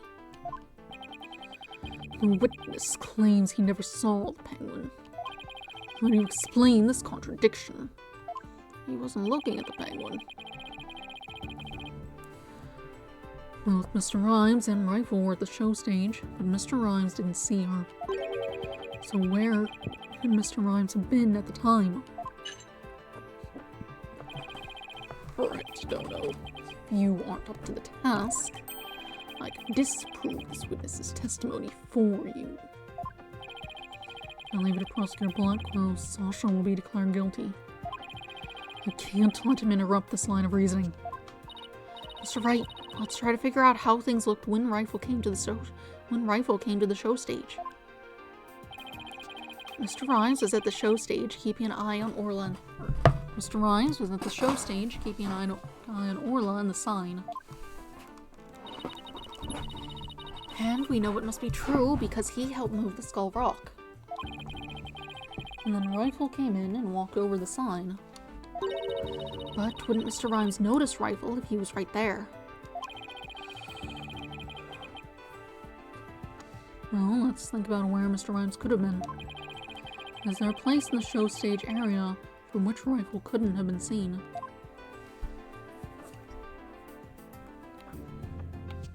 In the pool. Take that! What? Inside the pool? But you're right, if he was inside the pool, he wouldn't have noticed Rifle. So you're saying Mr. Rhymes was underwater for the whole time Rifle was eating? No, not underwater. When I think about what he was trying to do, the answer is clear. Now I'm finally starting to get the whole picture. Just like yesterday, must you two always be whispering to each other?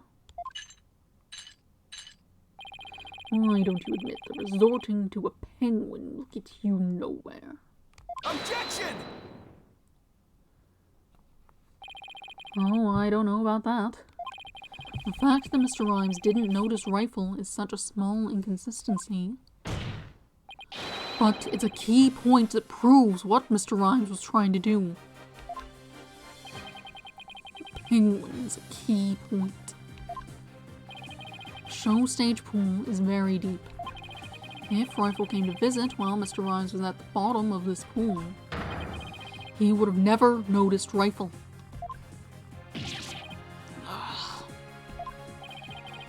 Orcas can be out of the water for a short time without sustaining damage.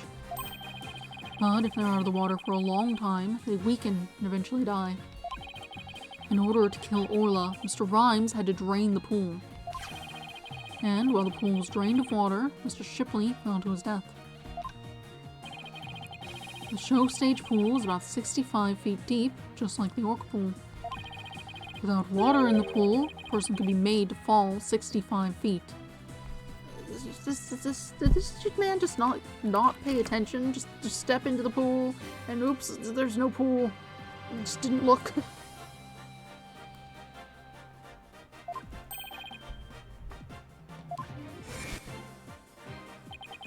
Mr. Rhymes probably wondered what to do. If he continued with his plan to kill Orla, how would he dispose of Mr. Shipley's body? So he devised a plan to kill two birds with one stone. How? Mr. Rhymes went down to the bottom of the pool and put the victim's body in the rock. He then had Miss Buckler move the rock and the body together. Silence! And the witness made the defendant do this somehow without arousing her suspicion. That's right. Mr. Shipley told Miss Buckler that she couldn't perform in the new show. Miss Buckler became upset and wanted to switch back to the old version of the show. So Mr. Rhymes conveniently suggested that she take and hide a prop for the new show. Mr. Rhymes then manipulated Orla using her singing and lifesaver tricks.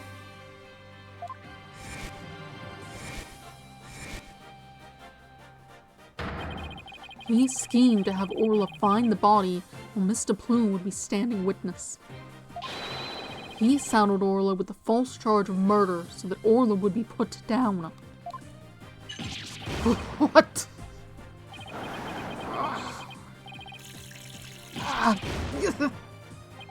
So the fact the witness didn't see the penguin shows that when Rifle visited the show stage, Rhymes was putting the body in the rock. At the bottom of the pool, that is. Who would have thought the presence of a penguin could prove the witness's actions? It's working. Just a little further now and Sasha will be proven not guilty. Silence! If you think you've won this battle, you are sorely mistaken. Your theory is based on the notion that the witness could manipulate the Orca. Witness, can you control the Orca's actions? Of course not. What kind of bilge be that? I be but a simple animal keeper. If my memory serves, wasn't Miss Buckler the only one who could issue commands to the Orca? It's fine, I got the information a bit ago, we're fine. The judge's blade is sharper than the lawyer's. If you wish to do battle with a witness, you'll need a honed blade. Where is your sword of evidence that Marlin Rhymes could manipulate the Orca? I've got it, give me a second. Ah.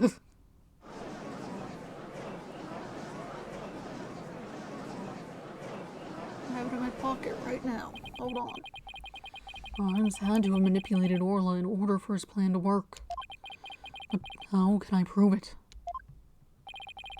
Well, it appears this line of reasoning has become unsustainable. Objection! Give me a second. Well, it appears that I was mistaken. Athena, I have analyzed the hearts of all kinds of people. I have enough experience to see when I look into your heart that you haven't given up.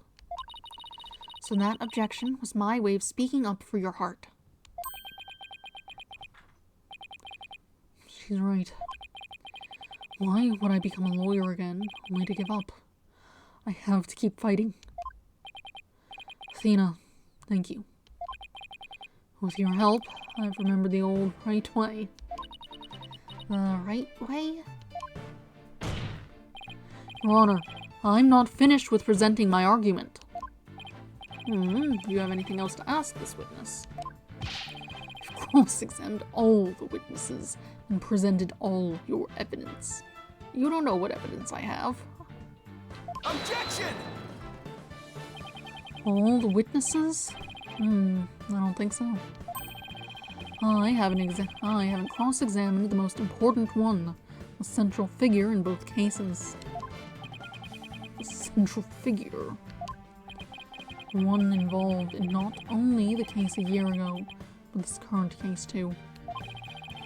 I've never called on her as a witness, but it's time to do so now. Who are you talking about? I demand you tell the court immediately. Who is this central figure in both cases? Take that!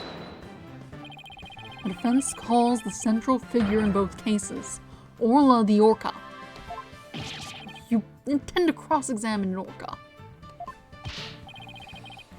Cross-examine an Orca? You must be addled. It'd be impossible, says I. Silence! This absurdity is beyond the pale. How do you expect to question an Orca, a creature incapable of speech? Objection! Orla is intricately involved in this case. I have every right to cross-examine her. Besides, even if she can't speak, I think cross-examining her will be invaluable. Very well. Do what you will, then. But if you fail to garner anything from this little exercise with the Orca, I hope you realize the reward for your efforts will be the defendant's guilty verdict. I'm ready and confident. So, cross-examining Orla, huh? That was a bold move, boss. Now all we have to do is figure out how Mr. Rhymes manipulated Orla. That's right. Now it's Orla's turn to help us save Sasha. An Orca defendant yesterday, and an Orca witness today. This is truly unprecedented. But, even though this is highly unusual, I'm prepared to allow it. Bailiff, ready the witness telecast. We'll have a 10-minute recess while the telecast is being set up.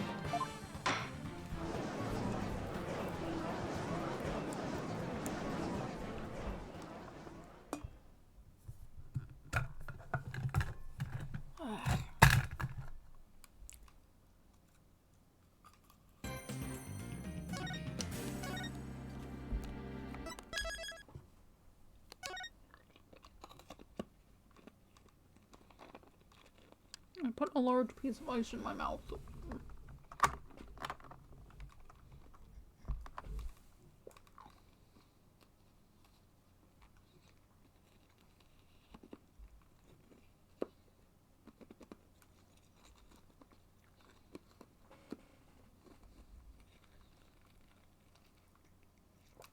Eh.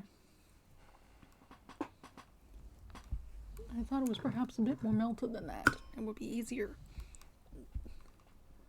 to chew. Now my throat is cold. I'm good. Anyway.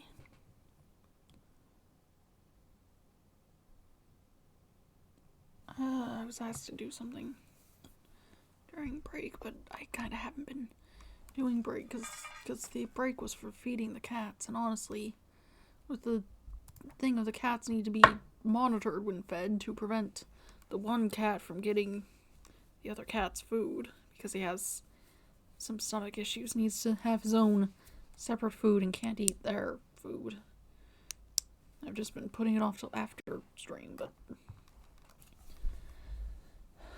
also looking through the basement freezer is going to take 2,000 years.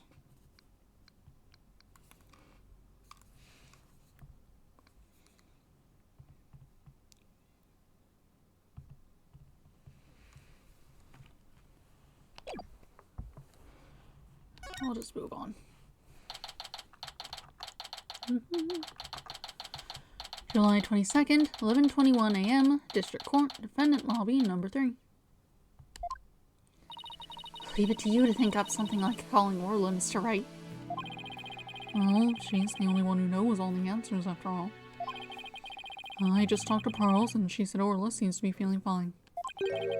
Now we have to try and figure out how Mr. Rhymes manipulated Orla. If we put Mr. Rhymes and Orla together, maybe we can get some kind of clue. And I can't forget about that strange set of prints of Mr. Rhymes's either. I really appreciate you're trying to save both Orla and me. I had no idea Marlon hated Orla like that. I feel like I've been shocked by a torpedo ray. Of course he would hate the killer whale that murdered his girlfriend right in front of him. Oh, Mr. Bloom, you've been watching the trial? Oh yes, I came to make a declaration of war. A declaration of war? No matter what the results of today's trial, I will report the truth in my new book. Even if that truth goes against what I wrote in the Killer Whale. I don't know what the truth is. Not even about what happened a year ago. Dr. Crab. Azura died right in front of my eyes, in the middle of a pirate show. She suddenly fell from the orca's back and began to thrash around in pain. The orca was singing a song and started headbutting Azura over and over.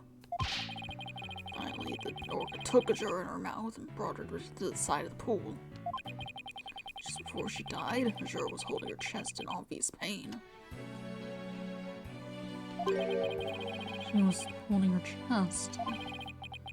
Wait a minute, could it be? I don't think Orla was to blame for the incident a year ago either. What? I think the cause of Miss Summer's death might have been her heart condition. Heart condition? What heart condition? I never heard anything about it. Miss Summers had a prescription with Hickfield Clinic for a heart condition. The orca didn't kill her.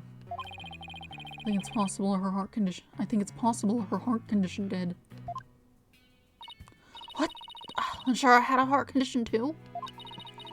I guess she hid it from everybody. Just like I did. So that means the orca was innocent a year ago too.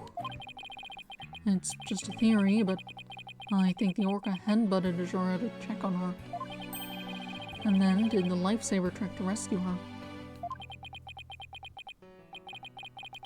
So there was no need to put the orca down after all. So, you really did intend to put Orla down?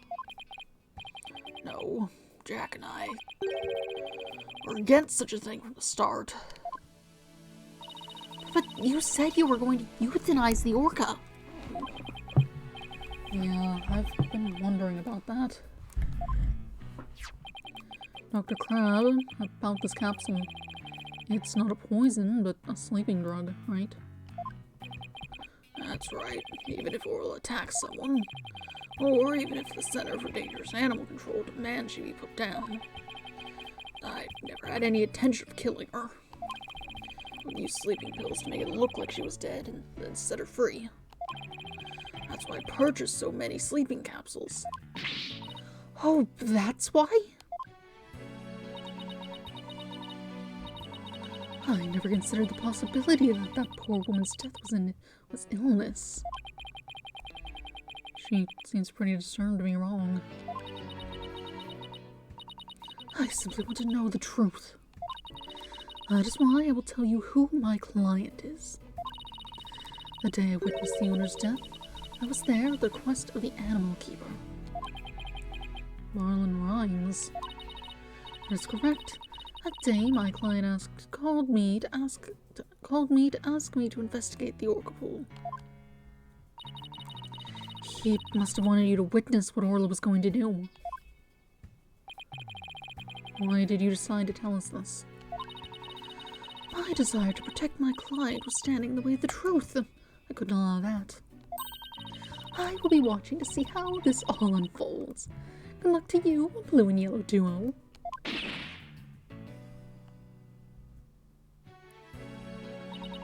Well, that was quite the bombshell she just dropped, and so casually, too. That woman really is a free spirit. You remember what you said yesterday, Mr. Lawyer? That you'd expose any secret if it would help save Sasha. I remember. It's my duty as a lawyer. Well, I just wanted you to know that I don't blame you for exposing the aquarium secret. It may put me in hot water, but if it helps save the orca, let me clue you in on another secret. Focus on the orca's song. The orca's song, huh? What could he be hinting at? Oh, Mr. Wright. Looks like it's time. Alright, let's go back in. You've got it, boss. We're gonna go in there and save Sasha and Orla. Together.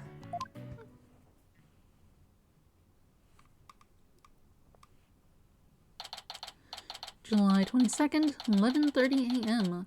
District Court, courtroom number 4. The court will now reconvene. As the witness, Orla Shipley, commonly known as Orla, ready.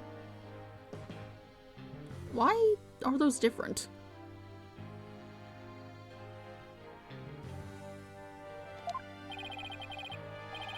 It's been different the whole time, but like, to what end?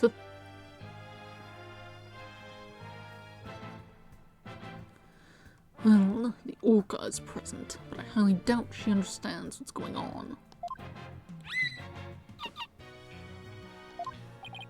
Oh, just as adorable as yesterday. I distinctly remember you being afraid of her on several occasions. Now then, Mr. Wright, how do you propose to cross-examine the witness? I intend to have the young lady there with Orla help me. Hello, everyone. That young lady? Didn't I meet her once before, a long time ago? Yes, that's Pearl Fay, my old friend. Well, didn't she grow up to be a lovely young lady? I have no interest in this chit-chat. On with the cross-examination. Mr. Wright, it's still your fault. Why are you dawdling? How is this my fault? The court will now hear the testimony of Orla Shipley.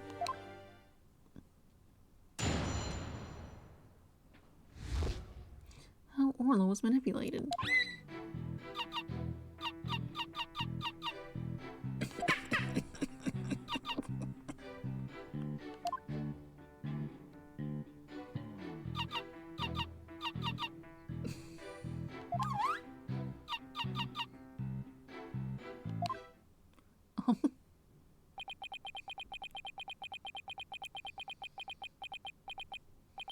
Mr. Wright.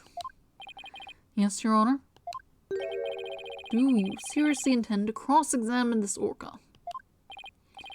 Well, she is a key witness for the defense after all, sir. Every time you come into my courtroom, you open my eyes to a new way of thinking. It appears this will be another one of those times. Yes, he's given me the go-ahead. I'd now like to put the witness and Mr. Rhymes together to see how he manipulated the orca. Hopefully, Orla will have some kind of reaction. Fine by me, but not what happened, I tell you.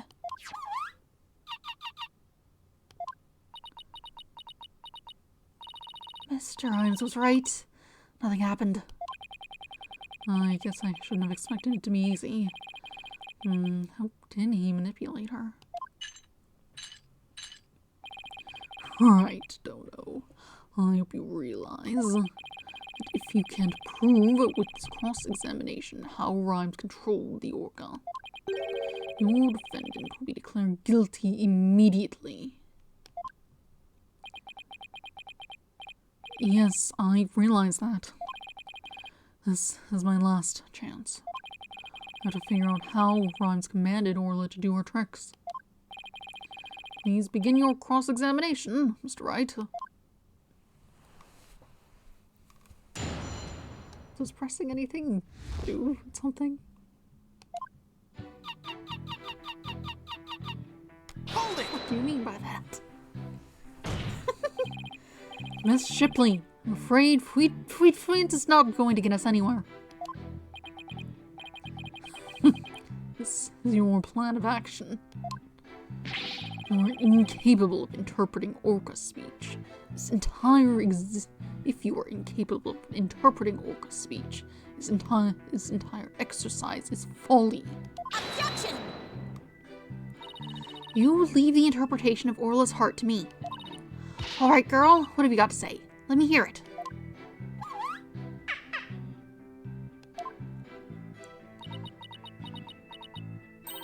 Oh, Orla, you're so cute. All right, don't know. Surely you don't intend to continue this farce. I do. Miss Shipley, please continue with your testimony.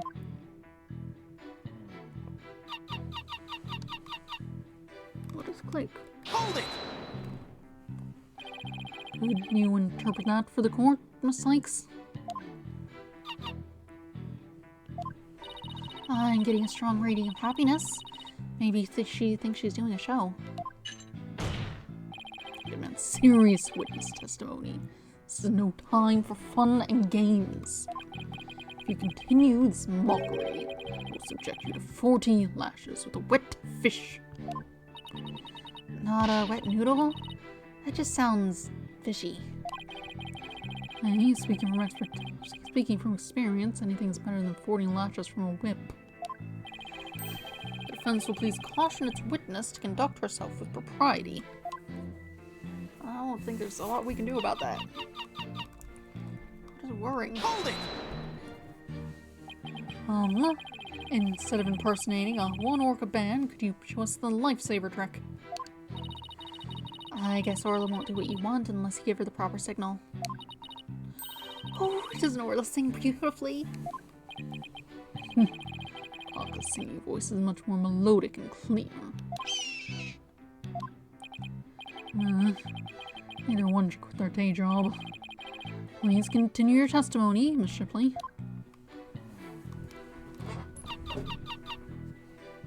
Hold it! Miss Shipley seems to want to communicate something. Perhaps she's hungry.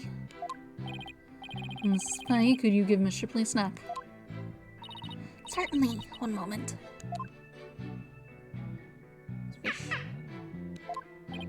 And a heartwarming scene. It reminds me of my granddaughter with her pet. Oh, your granddaughter must have had a pretty large pet. Stop all this pet prattle and get on with the cross-examination. She's such an adorable creature, I might never get tired of looking at her. Silence! I, on the other hand, have had more than my fill of this tomfoolery. Enough is enough. It sounds like Prosecutor Blackwell is about to blow his top. What should I do? Should I continue the cross-examination? It's time to show some evidence. I have it in my pocket. The phone. I'm done playing games. I will now explain how Orla was manipulated by Mr. Rhymes. In order to respond to a command, Orla needs to hear the sound of a whistle. Mr. Rhymes isn't a trainer. I doubt he'd know how to give the signals himself. So that means he must have had help. So how did Mr. Rhymes issue commands to Orla? Take that! Sasha told me an interesting story about Miss Summers. Zora used to send her boyfriend videos of herself teaching the orca tricks. I used to help Azura take the videos on her TV phone. Most likely, Mr. Rhymes still has these videos of Miss Summers. Miss Faye, could I ask for your help? Of course, Mr. Nick. What is it? You're using Mr. Rhymes' TV phone, correct? I'd like you to examine it for me. Please look for videos of Azura Summers issuing whistle commands to Orla. Videos. I'm not too sure how to do that, but I'll give it a try. My apologies to Marlon. I don't know. What are you up to? You'll see in a moment, if pros can find those videos for me. Mr. Nick, I found them. I found the videos like you described. You did? Thank you, Miss Faye. Just as I suspected. How did Marlon Rhymes get Orla to do those tricks? I will now show you. With Mr. Rhymes' cell phone. Cell phone? Implying he used an app. Miss Faye, see if you can issue Orla a command. Me? Can I do such a thing? You might be able to if you play a video with a whistle signal in it. If there's a video of the lifesaver trick, please play that. Before you do, though, please put the practice dummy in the pool. The practice dummy. All right. In it goes. There. It sank to the bottom. Now I'll play a video.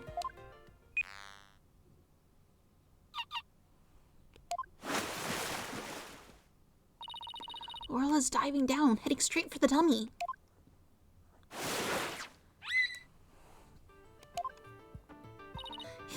What a smart girl you are, Orla.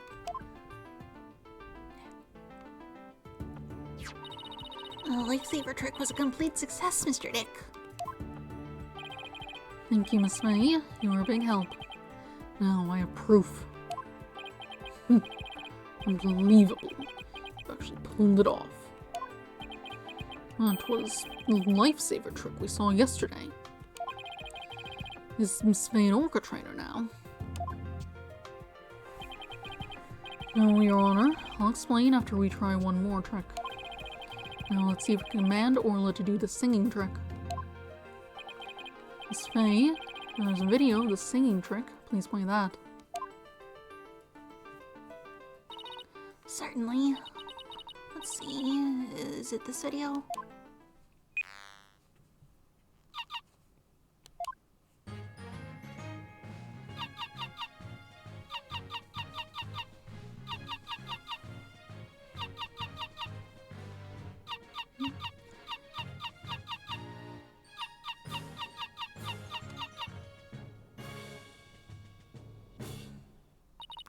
Oh my, isn't she wonderful? That was the Swashbuckler Spectacular song.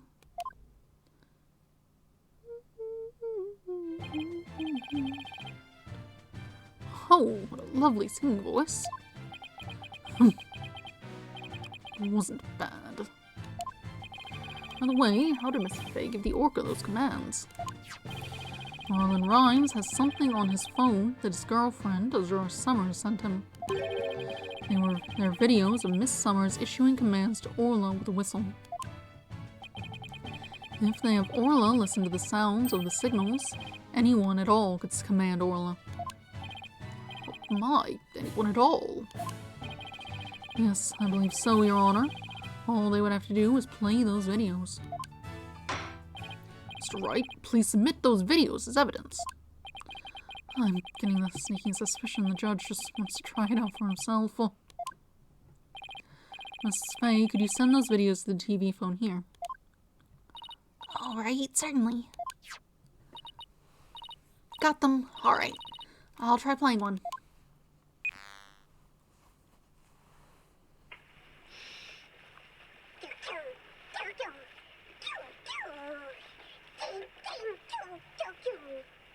What is that noise?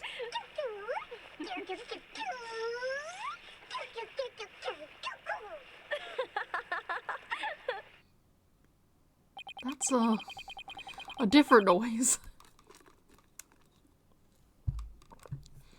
So this was a training session a year ago, huh? But wait a minute. There's something about that song that bothers me. You found update in the court record. If the orca can be commanded using videos on a cell phone, then that means Marlon Rhymes could have manipulated the creature.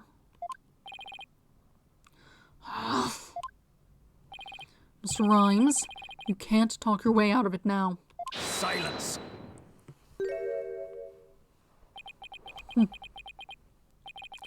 I have to commend you. It was very good proof.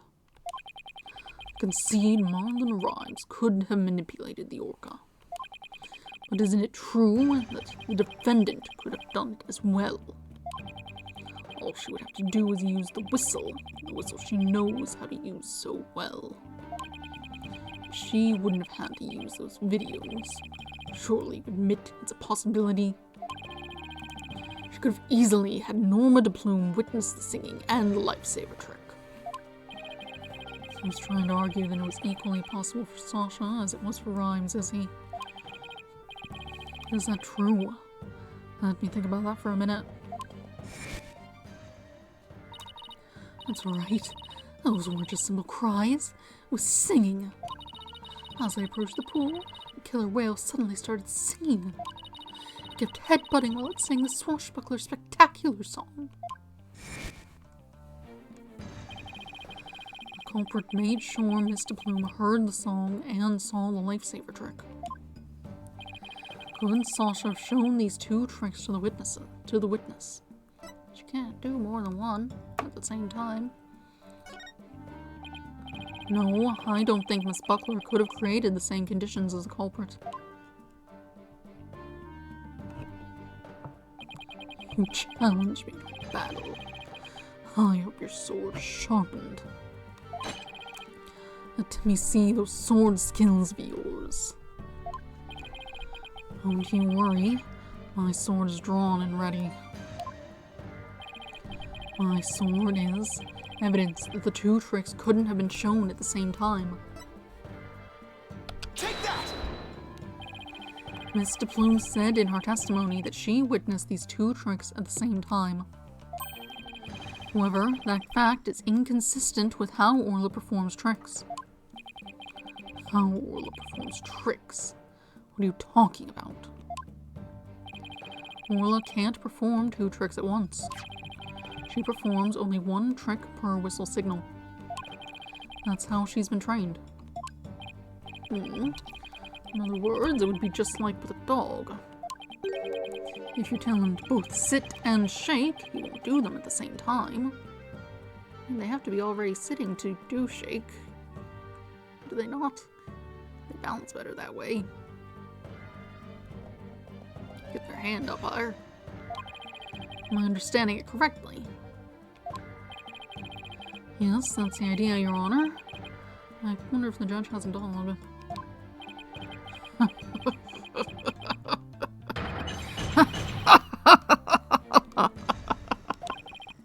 a farce. So you say that the witness somehow managed to produce an impossible scenario. Why are you eating that? I have to creature's own trainer couldn't do it, how could I? Yes, it's a mystery, isn't it? Boss, you don't have to agree so cheerfully. The prince is claiming that Marlon Rhymes manipulated the orca. But if you cannot explain fully how this was done, your argument doesn't hold water. If you can't straighten out your theory, would you like me to straighten you out? No, thank you. So Orla can't do 2 tricks at a time, but Mr. Plume saw her do it.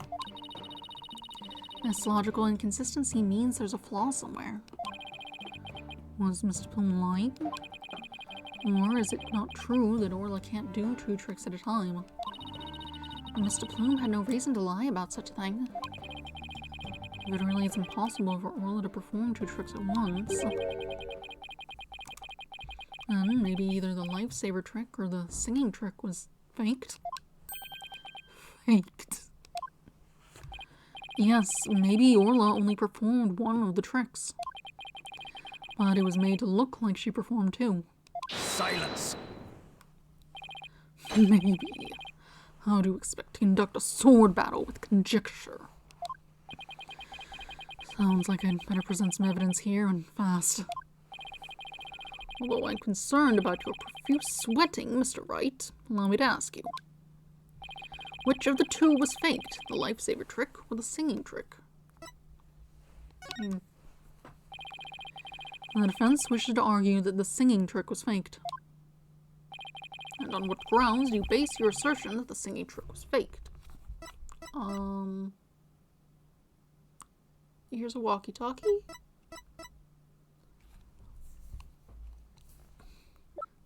That makes the most sense. You obviously aren't faking the lifesaver trick. That was very visibly seen and caught on camera. You can play sounds. Take that! That item proves the singing trick was faked. No, Your Honor, this piece of evidence will not prove that. In other words, this piece of evidence is a fake out. And if this evidence is a fake out, then the singing trick was a fake out as well. Boss, I don't think that makes any sense. Momentum is key at times like these. I can hear every word you're saying, Mr. Wright. I'm still confident it was the singing trick that was faked. Wasn't somebody looking at something and saying the songs were different? I ask you once again, Mr. Wright. On what grounds do you think it was fake? Oh, it says that it's different. Take that! This is a recording of a recent Swashbuckler Spectacular. In this recording, Orla sings the same song she sang for Miss Fay earlier. But Mr. Plume said the song is different from the one that was sung a year ago. The song is different. Please listen to the song in the video from a year ago sent to the cell phone.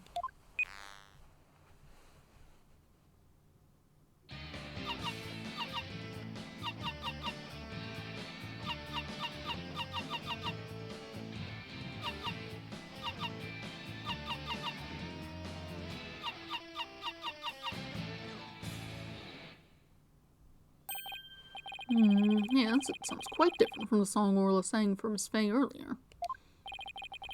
And yet, this is the same video Miss Fay used to issue the command to Orla to sing. By having Mr. Plume listen to the song recorded in cell phone video,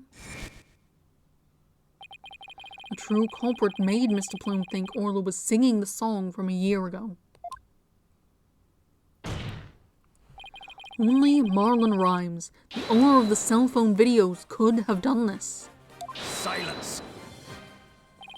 But Mr. Plume said she heard the orca singing right in front of her. How do you claim he made her think that? How was the song recording played? I intend to explain that too, of course. But the answer lies somewhere in the Orca Pool Visitors Corridor. Marlon Rhymes played the song recording by using this. Take that! Mr. Plume heard the song while she was in the Orca Pool visitors corridor. There's a speaker in that corridor so visitors can hear the orca's sounds. You claim the song was played from that speaker. How? Here's how Rhymes played the song over the speaker in the visitors corridor. Yeah, I kinda got ahead of it. Take that! Mr. Rhymes could broadcast the song in the video to the speaker by using a walkie-talkie. And he could get Orla to do a trick by letting her hear Miss Summer's whistle signal too. He played the singing through the speaker, and he made Orla do the lifesaver trick. All of this was the doing of the true culprit, Marlon Rhymes. This is what you did, isn't it, Mr. Rhymes? I did it! Now we can save both Sasha and Orla. Just leave it to Captain Wright's swashbuckling lawyers to win any case. I don't remember agreeing to that name. So when it actually was possible for Mr. Rhymes to manipulate the orca, I'm stunned. I see we will need to hear more from this witness. Mr. Rhymes, the time has come for you to tell the court the truth.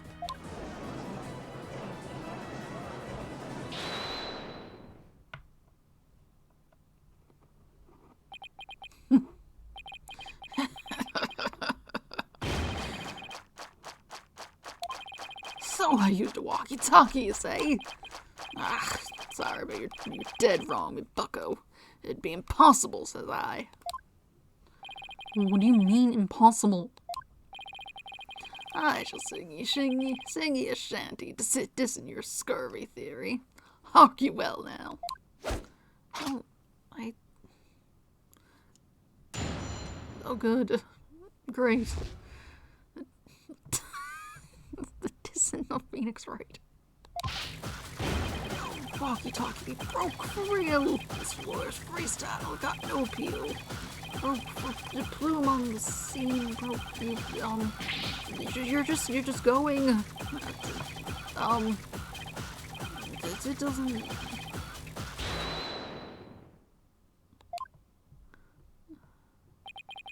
Here we go again with that flip-flop music. Broken. All the flimsy excuses. Belch sucking. That was uncalled for. You probably broke it on purpose after the fact. Ah, happy untrue little lassie. Although I can't prove when it really was. Lucky be it for me, you lawyers would be the ones who have the proving to do. Ugh. For everything we've uncovered, he still won't admit it. Somehow I have to prove that he still could have done it.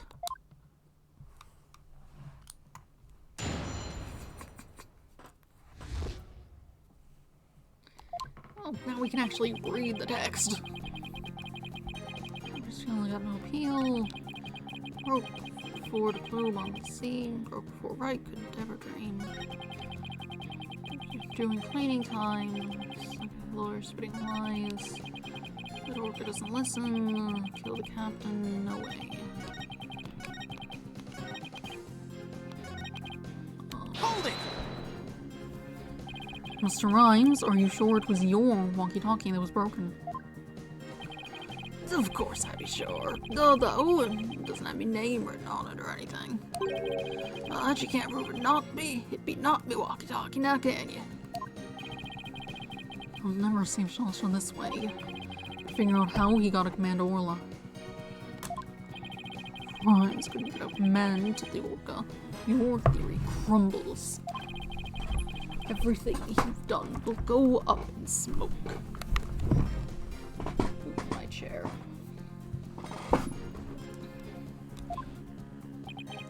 I'd be not on the prosecution's side neither, mind ye. The defendant be innocent, says I. But either way, me walkie-talkie was broken, and that'd be the truth.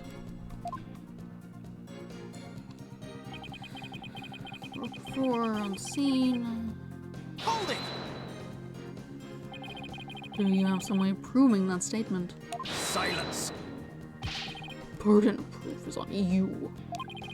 If you can't do that, We can end this cross-examination right now. Ugh. Oh, we're doing it again. Is it broke? Oh, you joke. Give a second, you joke. Press every word. Nope. Under what? Front, bring the pain, or stop and walk away in shame? Oh, it makes me so mad. We've got to come up with our own freestyle, boss. Let's get him back with evidence instead, shall we? No singing. Witness, please continue your testimony about the walkie-talkie.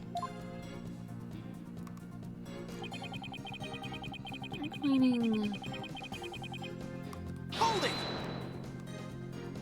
You made a big blunder. What happened? After I helped Sasha with cleaning, I dropped it by accident and broke it. It was just see it, that's how I still have it with me. It doesn't appear to be broken. With your walkie-talkie broken, there'd be no way I could have done what he said. I couldn't have given the organic commands. Oh, your walkie-talkie broke.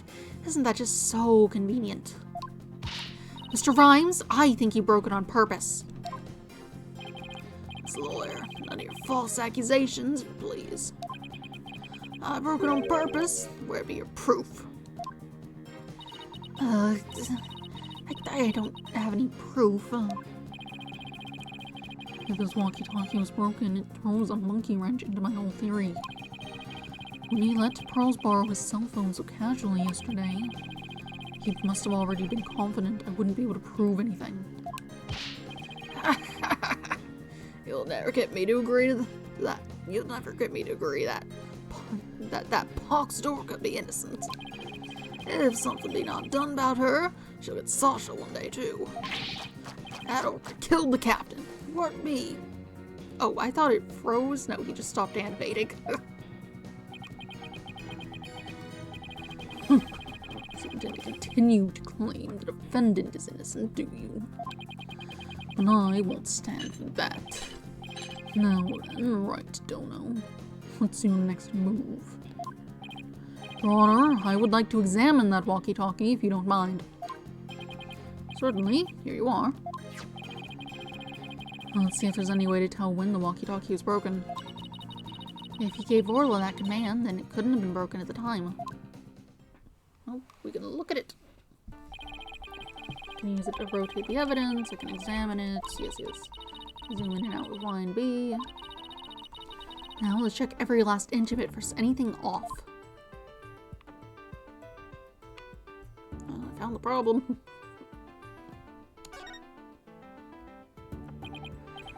Darn, it is broken. Doesn't seem to work. Wonder what would happen if I thump it. Hey, it's not on TV, you know. Just please don't break it any further. Let's keep looking.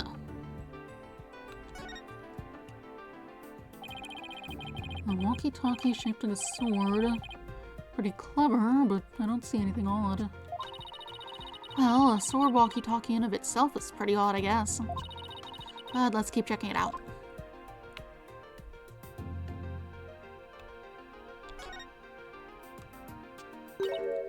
Huh? Look at these. They look like tooth marks. Hey, you're right. A bite this big. I wonder if it was Orla. Wait, a walkie-talkie, tooth marks. Didn't we hear a story like that just yesterday? It was a walkie-talkie Azure used right up until her death. In the middle of the show, the orca brought Azure up to the surface in her mouth. She left tooth marks in Azure's walkie-talkie. The captain said he always kept that walkie-talkie with him so he'd never forget. Rhymes said this walkie-talkie was his. What could it be? Not all about it, don't you agree? Time to give it up, Mr. Lawyer. Get the orca. Just save Sasha, says I. I can't do that. Now that I'm finally a lawyer again. How could I hold my head up if I made my client so miserable? Ah, stubborn one you be. That orca don't listen to me. Hold it! There could have been some other way besides the walkie-talkie to issue the command. Silence! Yes, the orca could have received a signal from the defendant's whistle. Is this the point you're trying to concede? Objection! No, that's not what I'm saying. There's some other way besides the whistle. Oh, lawyer, black-eyed samurai. Time for freeze sausage. Legit, that's the truth. Orca's guilty. You gotta admit. Okay. I tell you, it be all the orca's doing. If you don't belay all this bilge, I shall diss ye with some rap. I believe you've already been doing that. We tried pressing him, but it didn't change anything. Oh, I don't know about that. The statements may not have changed, but the meaning of one of them may have. Really? You caught something? And that one statement just might be the breakthrough we need.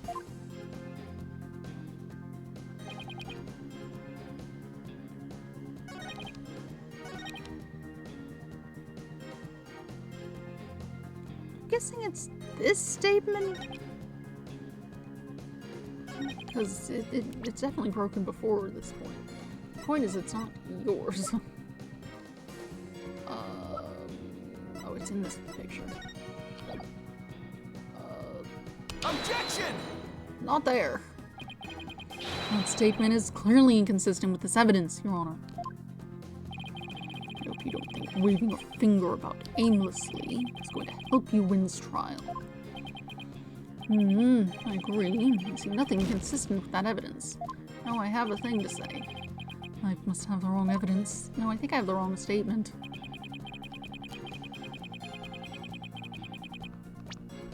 Let me save.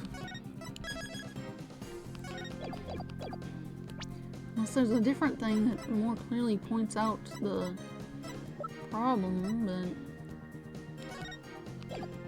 Oh, well, actually, let me check the autopsy report. Yeah, he's missing his thing, but...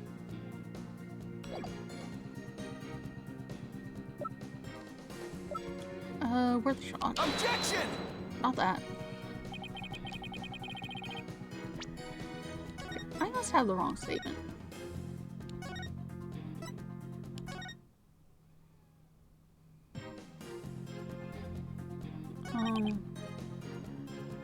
That doesn't work. I mean, it is broken, but it's not yours. That's not helpful. I mean,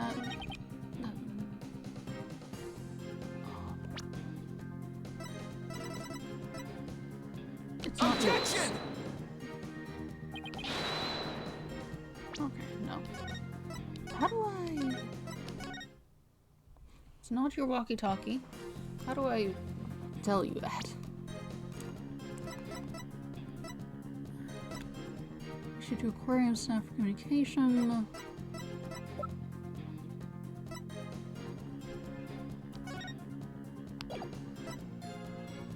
Sleeping pill, sign, prints, charm. It's gotta be one of these.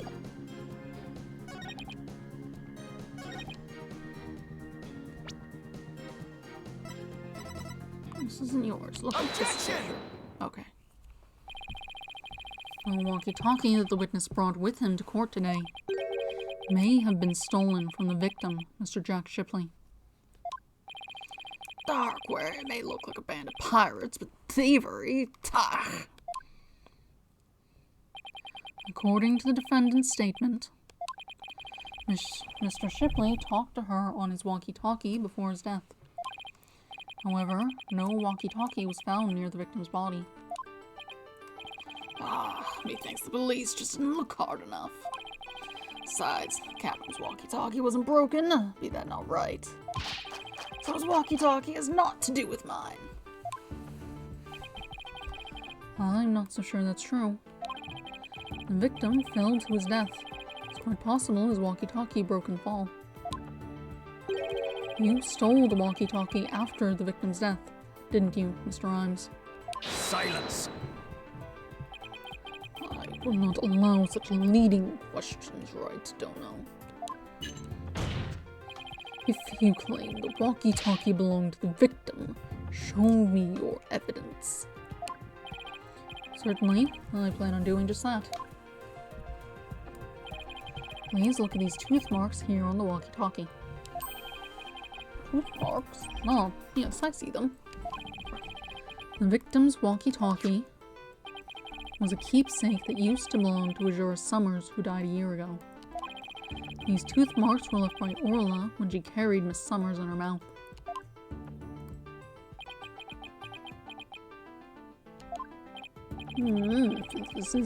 If this is Mr. Shipley's walkie-talkie, then Mr. Rhymes' walkie-talkie is still unaccounted for. Which means he could have used it to command the Orca after all. And that's not all, Your Honor. The only one who could have taken the victim's walkie-talkie is the culprit himself.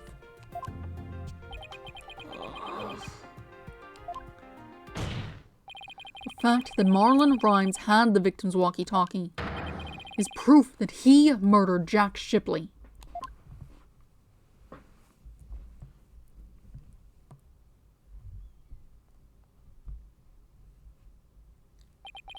Save me.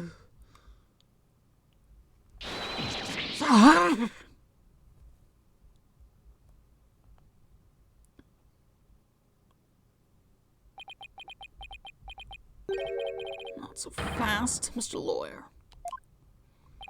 What? He still won't admit it. This walkie-talkie be mine, says I.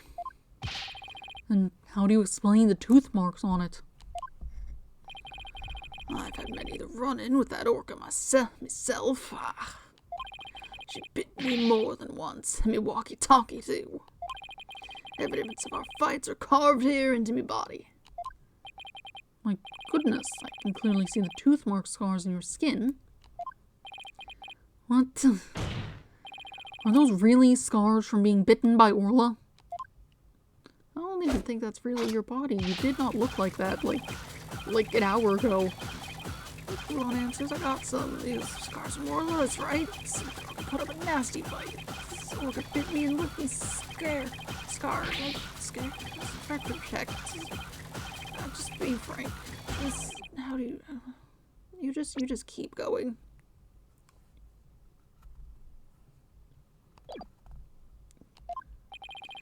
I can't let him run the show. I have to find a way to prove the walkie-talkie belonged to the victim. And you can forget about fingerprints. I always keep me walkie-talkie clean and polished. This man had everything worked out before he even took the stand. But I won't give up. There has to be a way. Mr. Wright, I found something interesting. The tooth marks on the walkie-talkie. There was something funny about them. Funny? Funny how? Something is different about them compared to the other tooth marks we've seen. Seems to be missing one. The only other ones I remember are for the ones on the practice dummy. It's just a tiny difference. It might not even mean anything. Right now, we need to consider every possibility we can, no matter how small. If I can figure out what's different about the bite marks, maybe I can somehow prove Rhymes' walkie-talkie actually belonged to the victim. Think, Phoenix.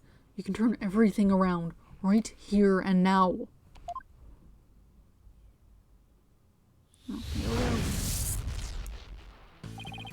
Time to review the facts we have so far. With the intent of killing Orla, Rhymes drained the show stage pool. But Rhymes failed to kill Orla, and instead he tried to pin Shipley's murder on Orla. In order to manipulate Orla, Rhymes must have used a cell phone and a walkie-talkie. The walkie-talkie Rhymes has is broken. I think it's the victim's walkie-talkie, the one he kept as a memento of Azure Summers. I have to find a way to prove that it is indeed the victim's walkie-talkie. Which piece of evidence left on the walkie-talkie could prove it belongs to the victim?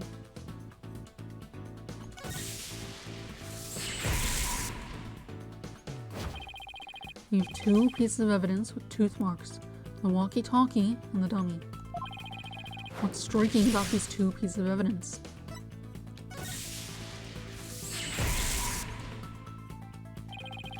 When I look closely, I see two different bite mark patterns. Two variations, huh? Wasn't there a trick with Orla's that had two variations as well?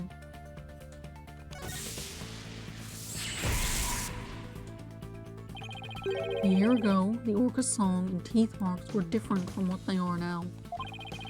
What could be the cause of these two inconsistencies?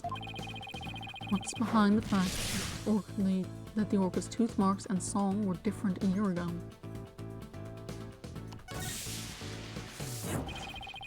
Even if new teeth grew in, that still wouldn't explain why the song was different. I feel like my voice changing the second I lost my baby teeth. Gotta go back to the drawing board.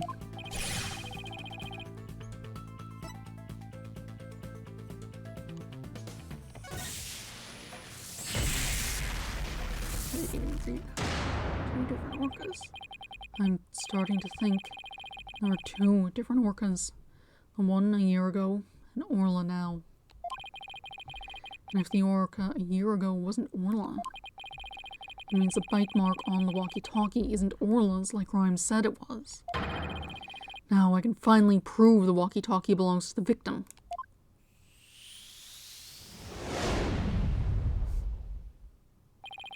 Mr. Wright, you appear to be lost in thought there. Is everything alright? I just realized something astonishing, Your Honor. Your face is what's astonishing, right, Dono? Your rudeness is what's astonishing, Prosecutor Blackwell. And what is this astonishing thing you realized? Until just now, I thought the orca at Shipshape Aquarium a year ago and Orla were the same orca. However, two inconsistencies led me to a new fact. And that fact is that there might be two Aura Shipleys. What? Two different orcas? That's impossible.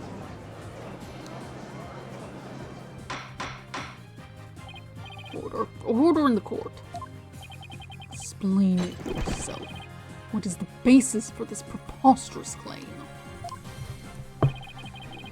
The orca show song a year ago and the one now are different. I believe it's because the orca a year ago was a different orca. Two different orcas, two different songs. It explains the show song contradiction.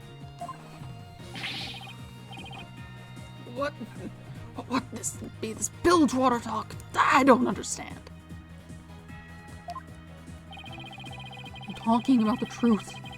Truth that will finally catch you out in your lies. You claim that the tooth marks on the walkie-talkie were Orla's, but that's not true. The two different bite mark patterns on the walkie-talkie and on the dummy prove this. What? Two different patterns, you say? Silence! Well, I will concede that there is a possibility that two different orchids exist. Bite mark patterns alone are not proof enough. I want more conclusive evidence. Alright, I will show you conclusive evidence then. So he wants to see evidence other than the bite mark patterns, does he? The orca a year ago and the Orla have different songs and different teeth. When I have two videos on hand that can be used to compare those differences. I will now submit two videos with which the different songs and teeth can be compared. Here's one.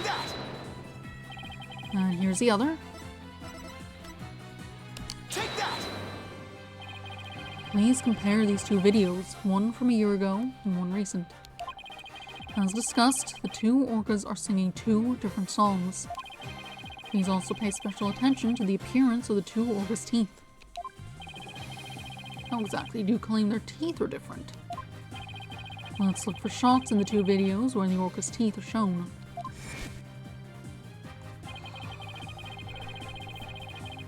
This is Orla in the recent video in the Swashbuckler Spectacular Pirate Show. As you can see, she has all of her teeth. What a healthy smile she has. I'm a bit envious.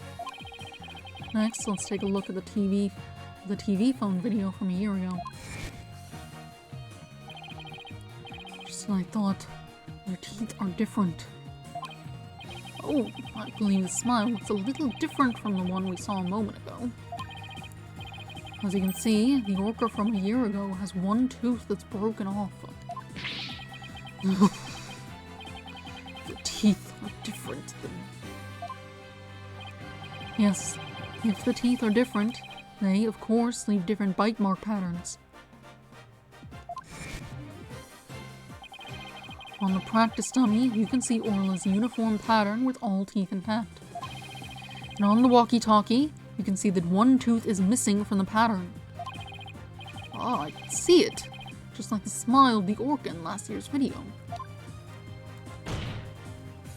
The tooth marks on the walkie-talkie were not made by the orca we know as Orla. They were made a year ago by a different orca. Two different orcas. I can't believe it. The statement that the tooth marks on the walkie-talkie were from Orla was a lie. The truth is, this walkie-talkie was stolen from the victim, Jack Shipley. And the only person who could have stolen it is the true culprit, Marlon Rhymes.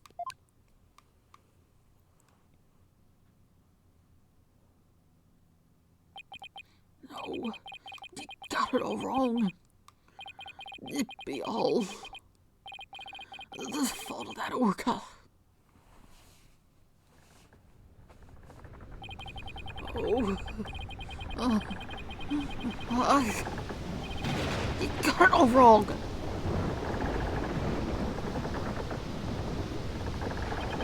Blimey. There you go. It'd be the orca's fault. This can't be. Ah. Okay. Goodbye. No. Once again, I'm too weak to help anybody.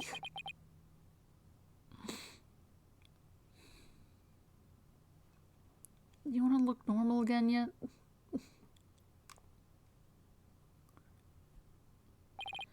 Well, it would appear we should hear more from the defendant about Orla Shipley.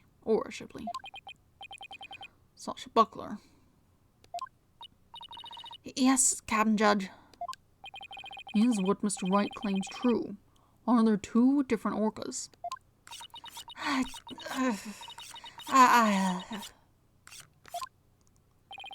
The secret that Shipshape Aquarium was hiding was about Orla, wasn't it? Dr. Crowd told me to focus on the orca's song. He hinted that it would be a clue. Phoenix is right. The one we call Orla is the second Orla Shipley.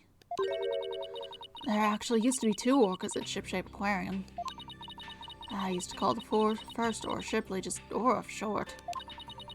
Ora and Orla are sisters. The captain rescued them both when they got beached on the shore. But Orla was in bad shape and the ship's doctor had to look after her for a long time. Both orcas loved the captain, so we decided to keep them on at Shipshape Aquarium. Why didn't you say anything about there being two orcas?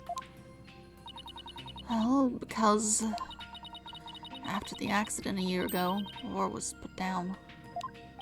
What? Ora's dead? Yeah, the Center for Dangerous Animal Control demanded it. Apparently the captain and the ship's doctor begged them. "We put the first one down, so please leave the second one alone," they said. Anyway, after the accident a year ago, the captain told us he was going to put Orla in the pirate show as Horace Shipley. He asked us to keep quiet about Orla's death until the time was right. What a surprising and complex tale. Did all Shipshape Aquarium employees know about this? No, just a select few of us. Mr. Rhymes, do you know about it? Of course not. How would I? Tell me, Mr. Rhymes, did you plan on killing Orla from the start? Yeah. I planned to do it during the cleaning, so I drained the pool. I figured if I didn't do something about that beast, Sasha's life was in danger. Sasha trusted that orca, just as much as Azura did. I wanted to protect her. I couldn't help Azura, so I felt like protecting Sasha was the least I could do. My duty. Built up my strength so I'd be ready to kill the orca. I even fought with sharks. But the captain realized my plan and tried to save the orca. And that is why you killed Jack Shipley. Now the report from the crime lab finally makes sense. A report from the crime lab. Bruises on the wrist. In court yesterday, you will recall I showed a photo of the victim lying on his back. According to the lab, the bruise on the victim's right wrist was Rhymes's handprint. His handprint? I didn't know how it fit in with the case until I heard Rhymes's story just now. Now we can imagine the reason for it being there. Rhymes must have made the handprint when he fought with the victim over the orca. A handprint made during a struggle? I don't care what happens to me anymore. I deserve the death penalty. I'm the one who killed the captain. Please, give Sasha a not guilty verdict. Accept your defeat well, I see. Let me be your guide to hell. Get on with the verdict, your boldness. It seems this unprecedented trial that began with an orca as the defendant has finally come to a close. Sasha's saved. Orla's going to be so happy. Sasha's not guilty verdict is coming. Why do I still have this strange, nagging feeling? Rhymes's handprint on the victim's right wrist. Was it really the result of a deadly struggle over the orca? I can't shake the feeling that handprint has some other hidden meaning. Is this trial going to end without revealing the whole truth?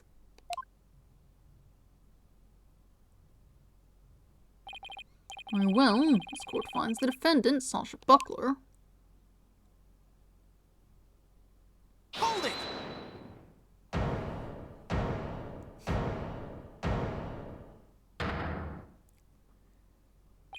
Your Honor, please hold off on that verdict.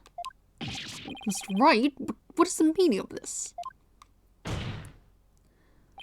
I would like to further explore this new evidence the prosecution just submitted. What complaint could you have? You are about to get your not guilty verdict. I see no need to further prolong this trial, Mr. Wright. Your Honor, we still don't know the entire truth of this case. He's saying he fell and he tried to grab him, and that's why the handprint upside down on the ladder and also on his hand.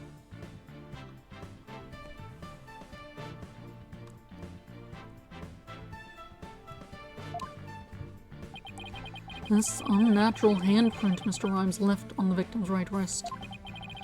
I don't think it was the result of a fight between the two men. Not the result of a fight.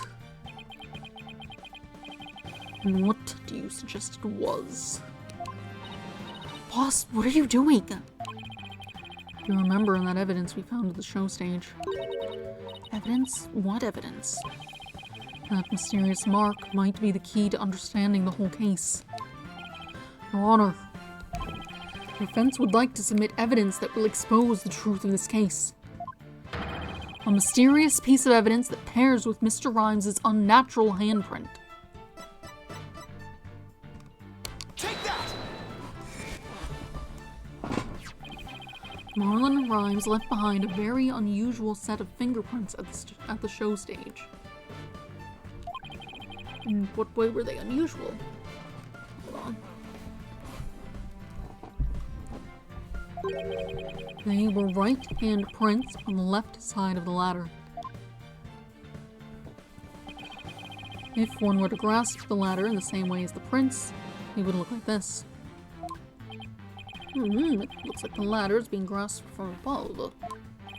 Exactly, Your Honor. And the handprint on the victim's right wrist shows that it was held with a powerful grip. Marlon Rhymes grasped the show stage ladder in an unnatural pose. If he was gripping the victim's wrist in this position, Gripping the victim's wrist. then he must have been. It means Mr. Rhymes was actually. That's right. If we couple the unnatural handprint with the mysterious fingerprints,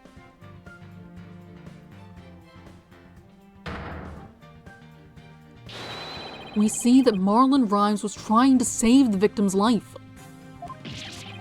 What? But that can't be. It's impossible. Why don't we ask Mr. Rhymes himself? Yeah.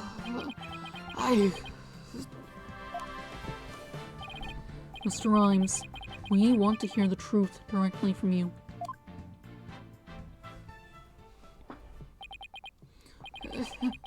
I gotta hand it to you, Mr. Lawyer. You got skills.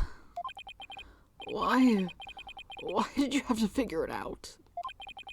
It doesn't matter what happens to me anymore. I'm ready to die. So, is what the defense claiming true? The captain, he found out I drained the show stage pool. He rushed to the side of the pool, frantic to put some water in for the orca. And then he slipped.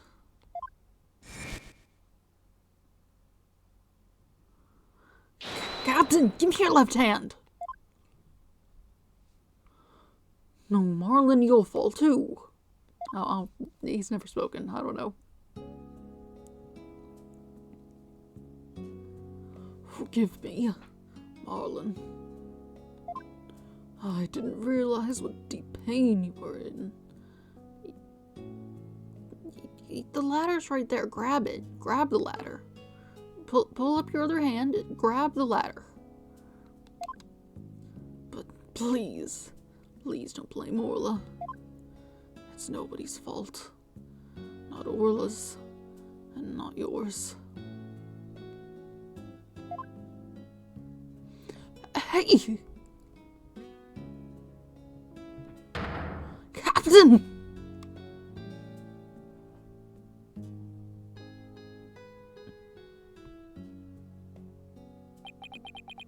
So, Jack Shipley's death was accidental. Why didn't you tell us that you didn't kill the victim? because I have no right to live anymore. I'm ready to get the death penalty. The captain died because of me, and then, on top of it all, they used his body to frame Orla. I was gonna kill Orla, and she wasn't even to blame. She didn't do anything wrong. The only thing I can do now is pay for it all with my life. I can't do anything. I couldn't save the captain. I couldn't avenge his death. Mr. Rhymes, you have the wrong idea about Miss Summer's death. Not even the first Aura Shipley was responsible for her dying. Aura, of her own accord, was trying to save Miss Summer's life. What? What are you talking about? Azura Summers suffered from a heart condition, but she didn't tell anyone, and she performed in the pirate show anyway. She had a heart attack and died before anyone could save her. I'm sure she didn't think Aura attacked her. There's nothing to avenge. No way. A heart condition? She never said a word about it. Maybe she didn't want you to worry about her. So I wanted to get revenge all this time. For nothing.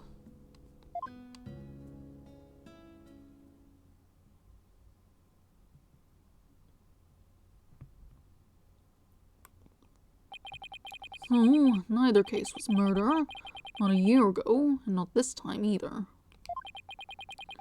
Your responsibility in this matter is great, but I believe you can be rehabilitated.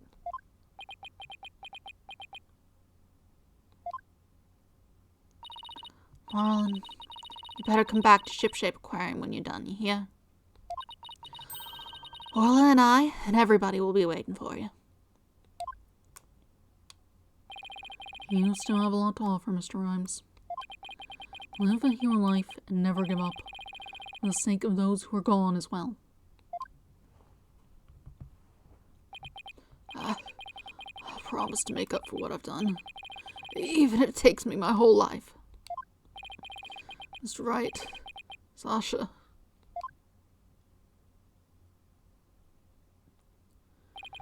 Thank you.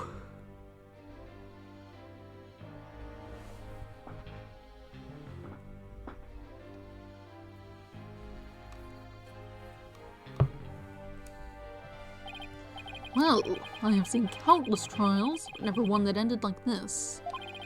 I don't know how, Mr. Wright. But you always seem to manage to turn things around. I think all this excitement has taken a few years off my life. Is that praise or a diss? Now then, this court finds the defendant, Sasha Buckler.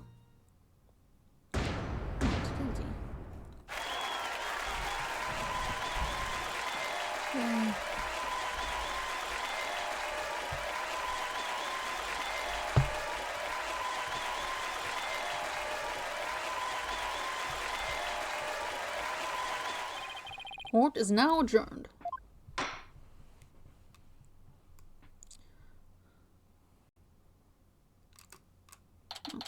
Heading back here. July 22nd, 5:11 p.m., Shipshape Aquarium, Orcapool. Congratulations on your win. Thank you for all your help today, Pearls. All I did was have fun with Orla.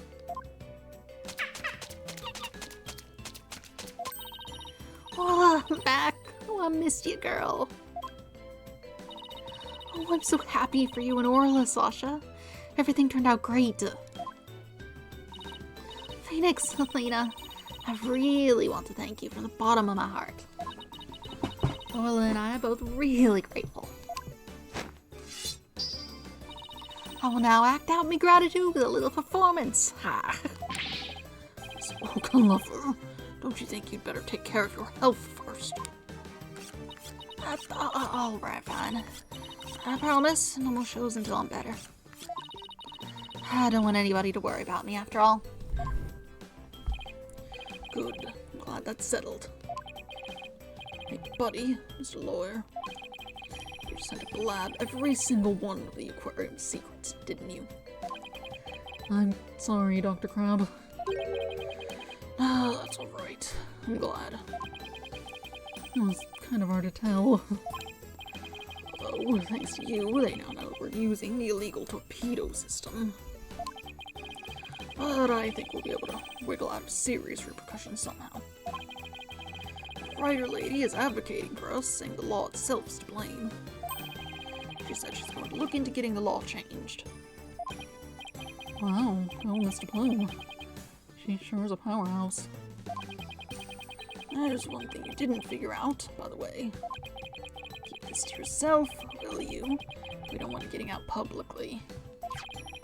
Remember that appointment I had written down in my calendar? Oh, you mean meet the captain at the Orca Pool at 7 a.m.? No, at the Orca Pool of the Supermarine Aquarium, not Ship Shapes. What? Why were you supposed to meet there? Jack and we visit the Supermarine Aquarium once a month. Any idea why? To get dolphin therapy treatment? Oh, silly. Remember I told you? Jack and I were against putting the Orca down from the start. What you mean? We just pretended to put the Force Door of the Shipley down. The Supermarine Aquarium is harboring her for us. What? Oh, so talk about large amounts of money you were paying them. Once a month, the owner and the vet disappear from this aquarium. And I can find out that each time a large amount of money was being paid out. We were paying for Orla's care. For Aura's care. You wouldn't believe how much fish orcas eat. Now it has been proven she was innocent all along, I think we can bring her back soon. Till then, keep it under your hat, okay? What was he telling you about? Oh, nothing much. By the way, Orla wants you to give her a little celebratory prize.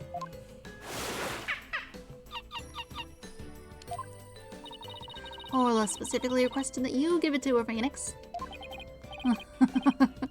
Alright, fine. Let's see, what can I give her? Yeah, the fish. Take that! Well, it's coming a day late, but congratulations on your verdict. Oh, small fish.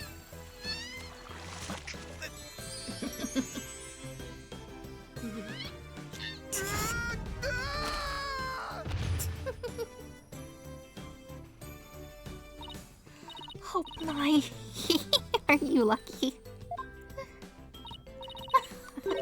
That's Orla's best trick. The thank you kiss trick. Oh, Orla, I want to be next.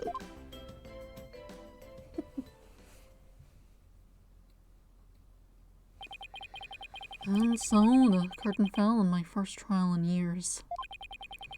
I'm looking forward to the comeback of Sasha and Orla's Swashbuckler Spectacular. After all, I made a comeback of my own, as a lawyer. A few months later.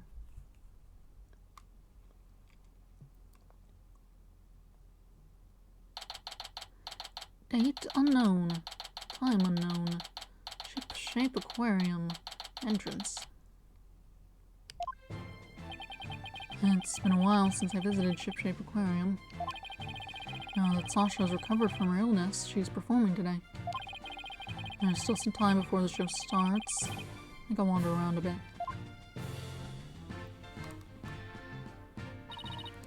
Hi, Phoenix. Hope you enjoy the show today. The orcas are excited and ready to go. Oh, I'm sure I'll enjoy... Wait a minute. Did you say orcas as in plural? Yep, let me show you.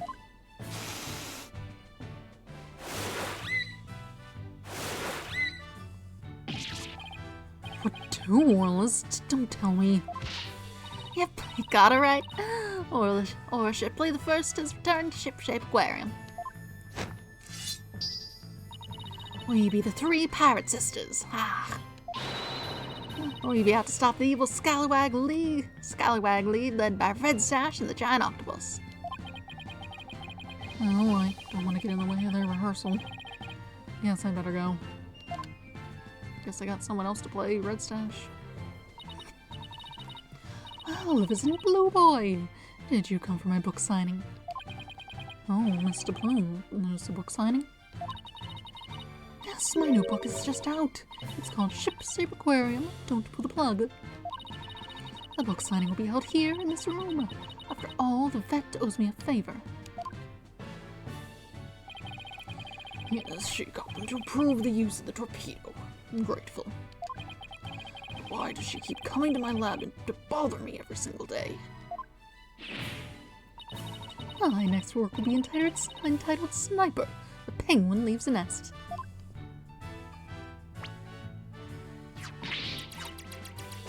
Oops.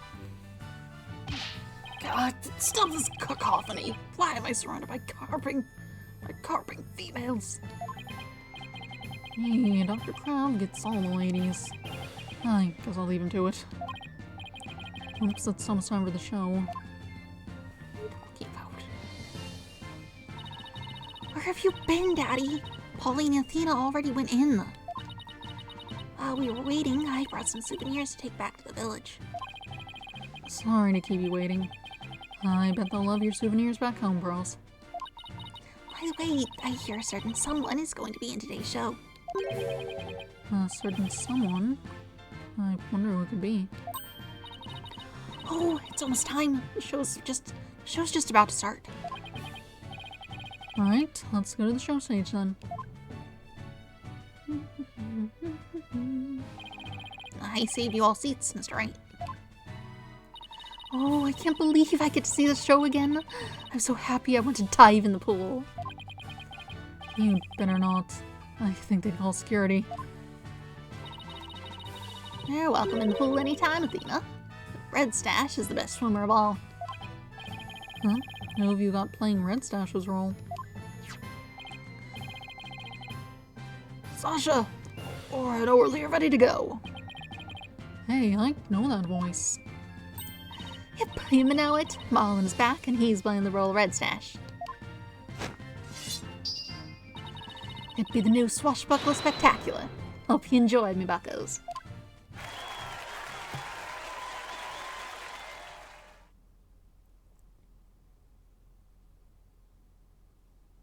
Oh, we don't get to see it. And so, our pirates set sail for bluer seas under a sunnier sky. As for me, I set foot into the world of law once more as a full-time lawyer. Am I supposed to be pushing a button to make him talk a bit quicker? The pausing is a lot. I didn't have a thing. Oh well.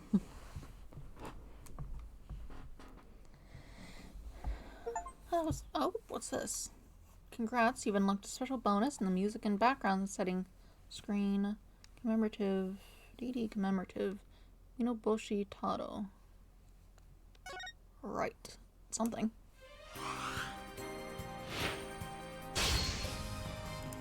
That was fun. That was a fun little addition. I don't know much else to say about it, honestly.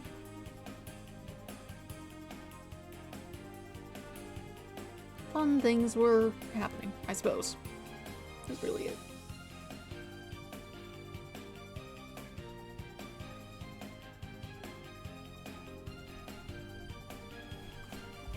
The voicing at the start and end was odd. Because, like, that never happened anywhere else. But that's fine. This also has a special episode. Akemi started up on Monday. Can't quite tell what's happening in it. Some guy with glasses, a lady, Phoenix. Gears. Gears were there. Oh well. We'll see what's up with it, next week, Monday, which is technically the start of next week, but it's not a week from now.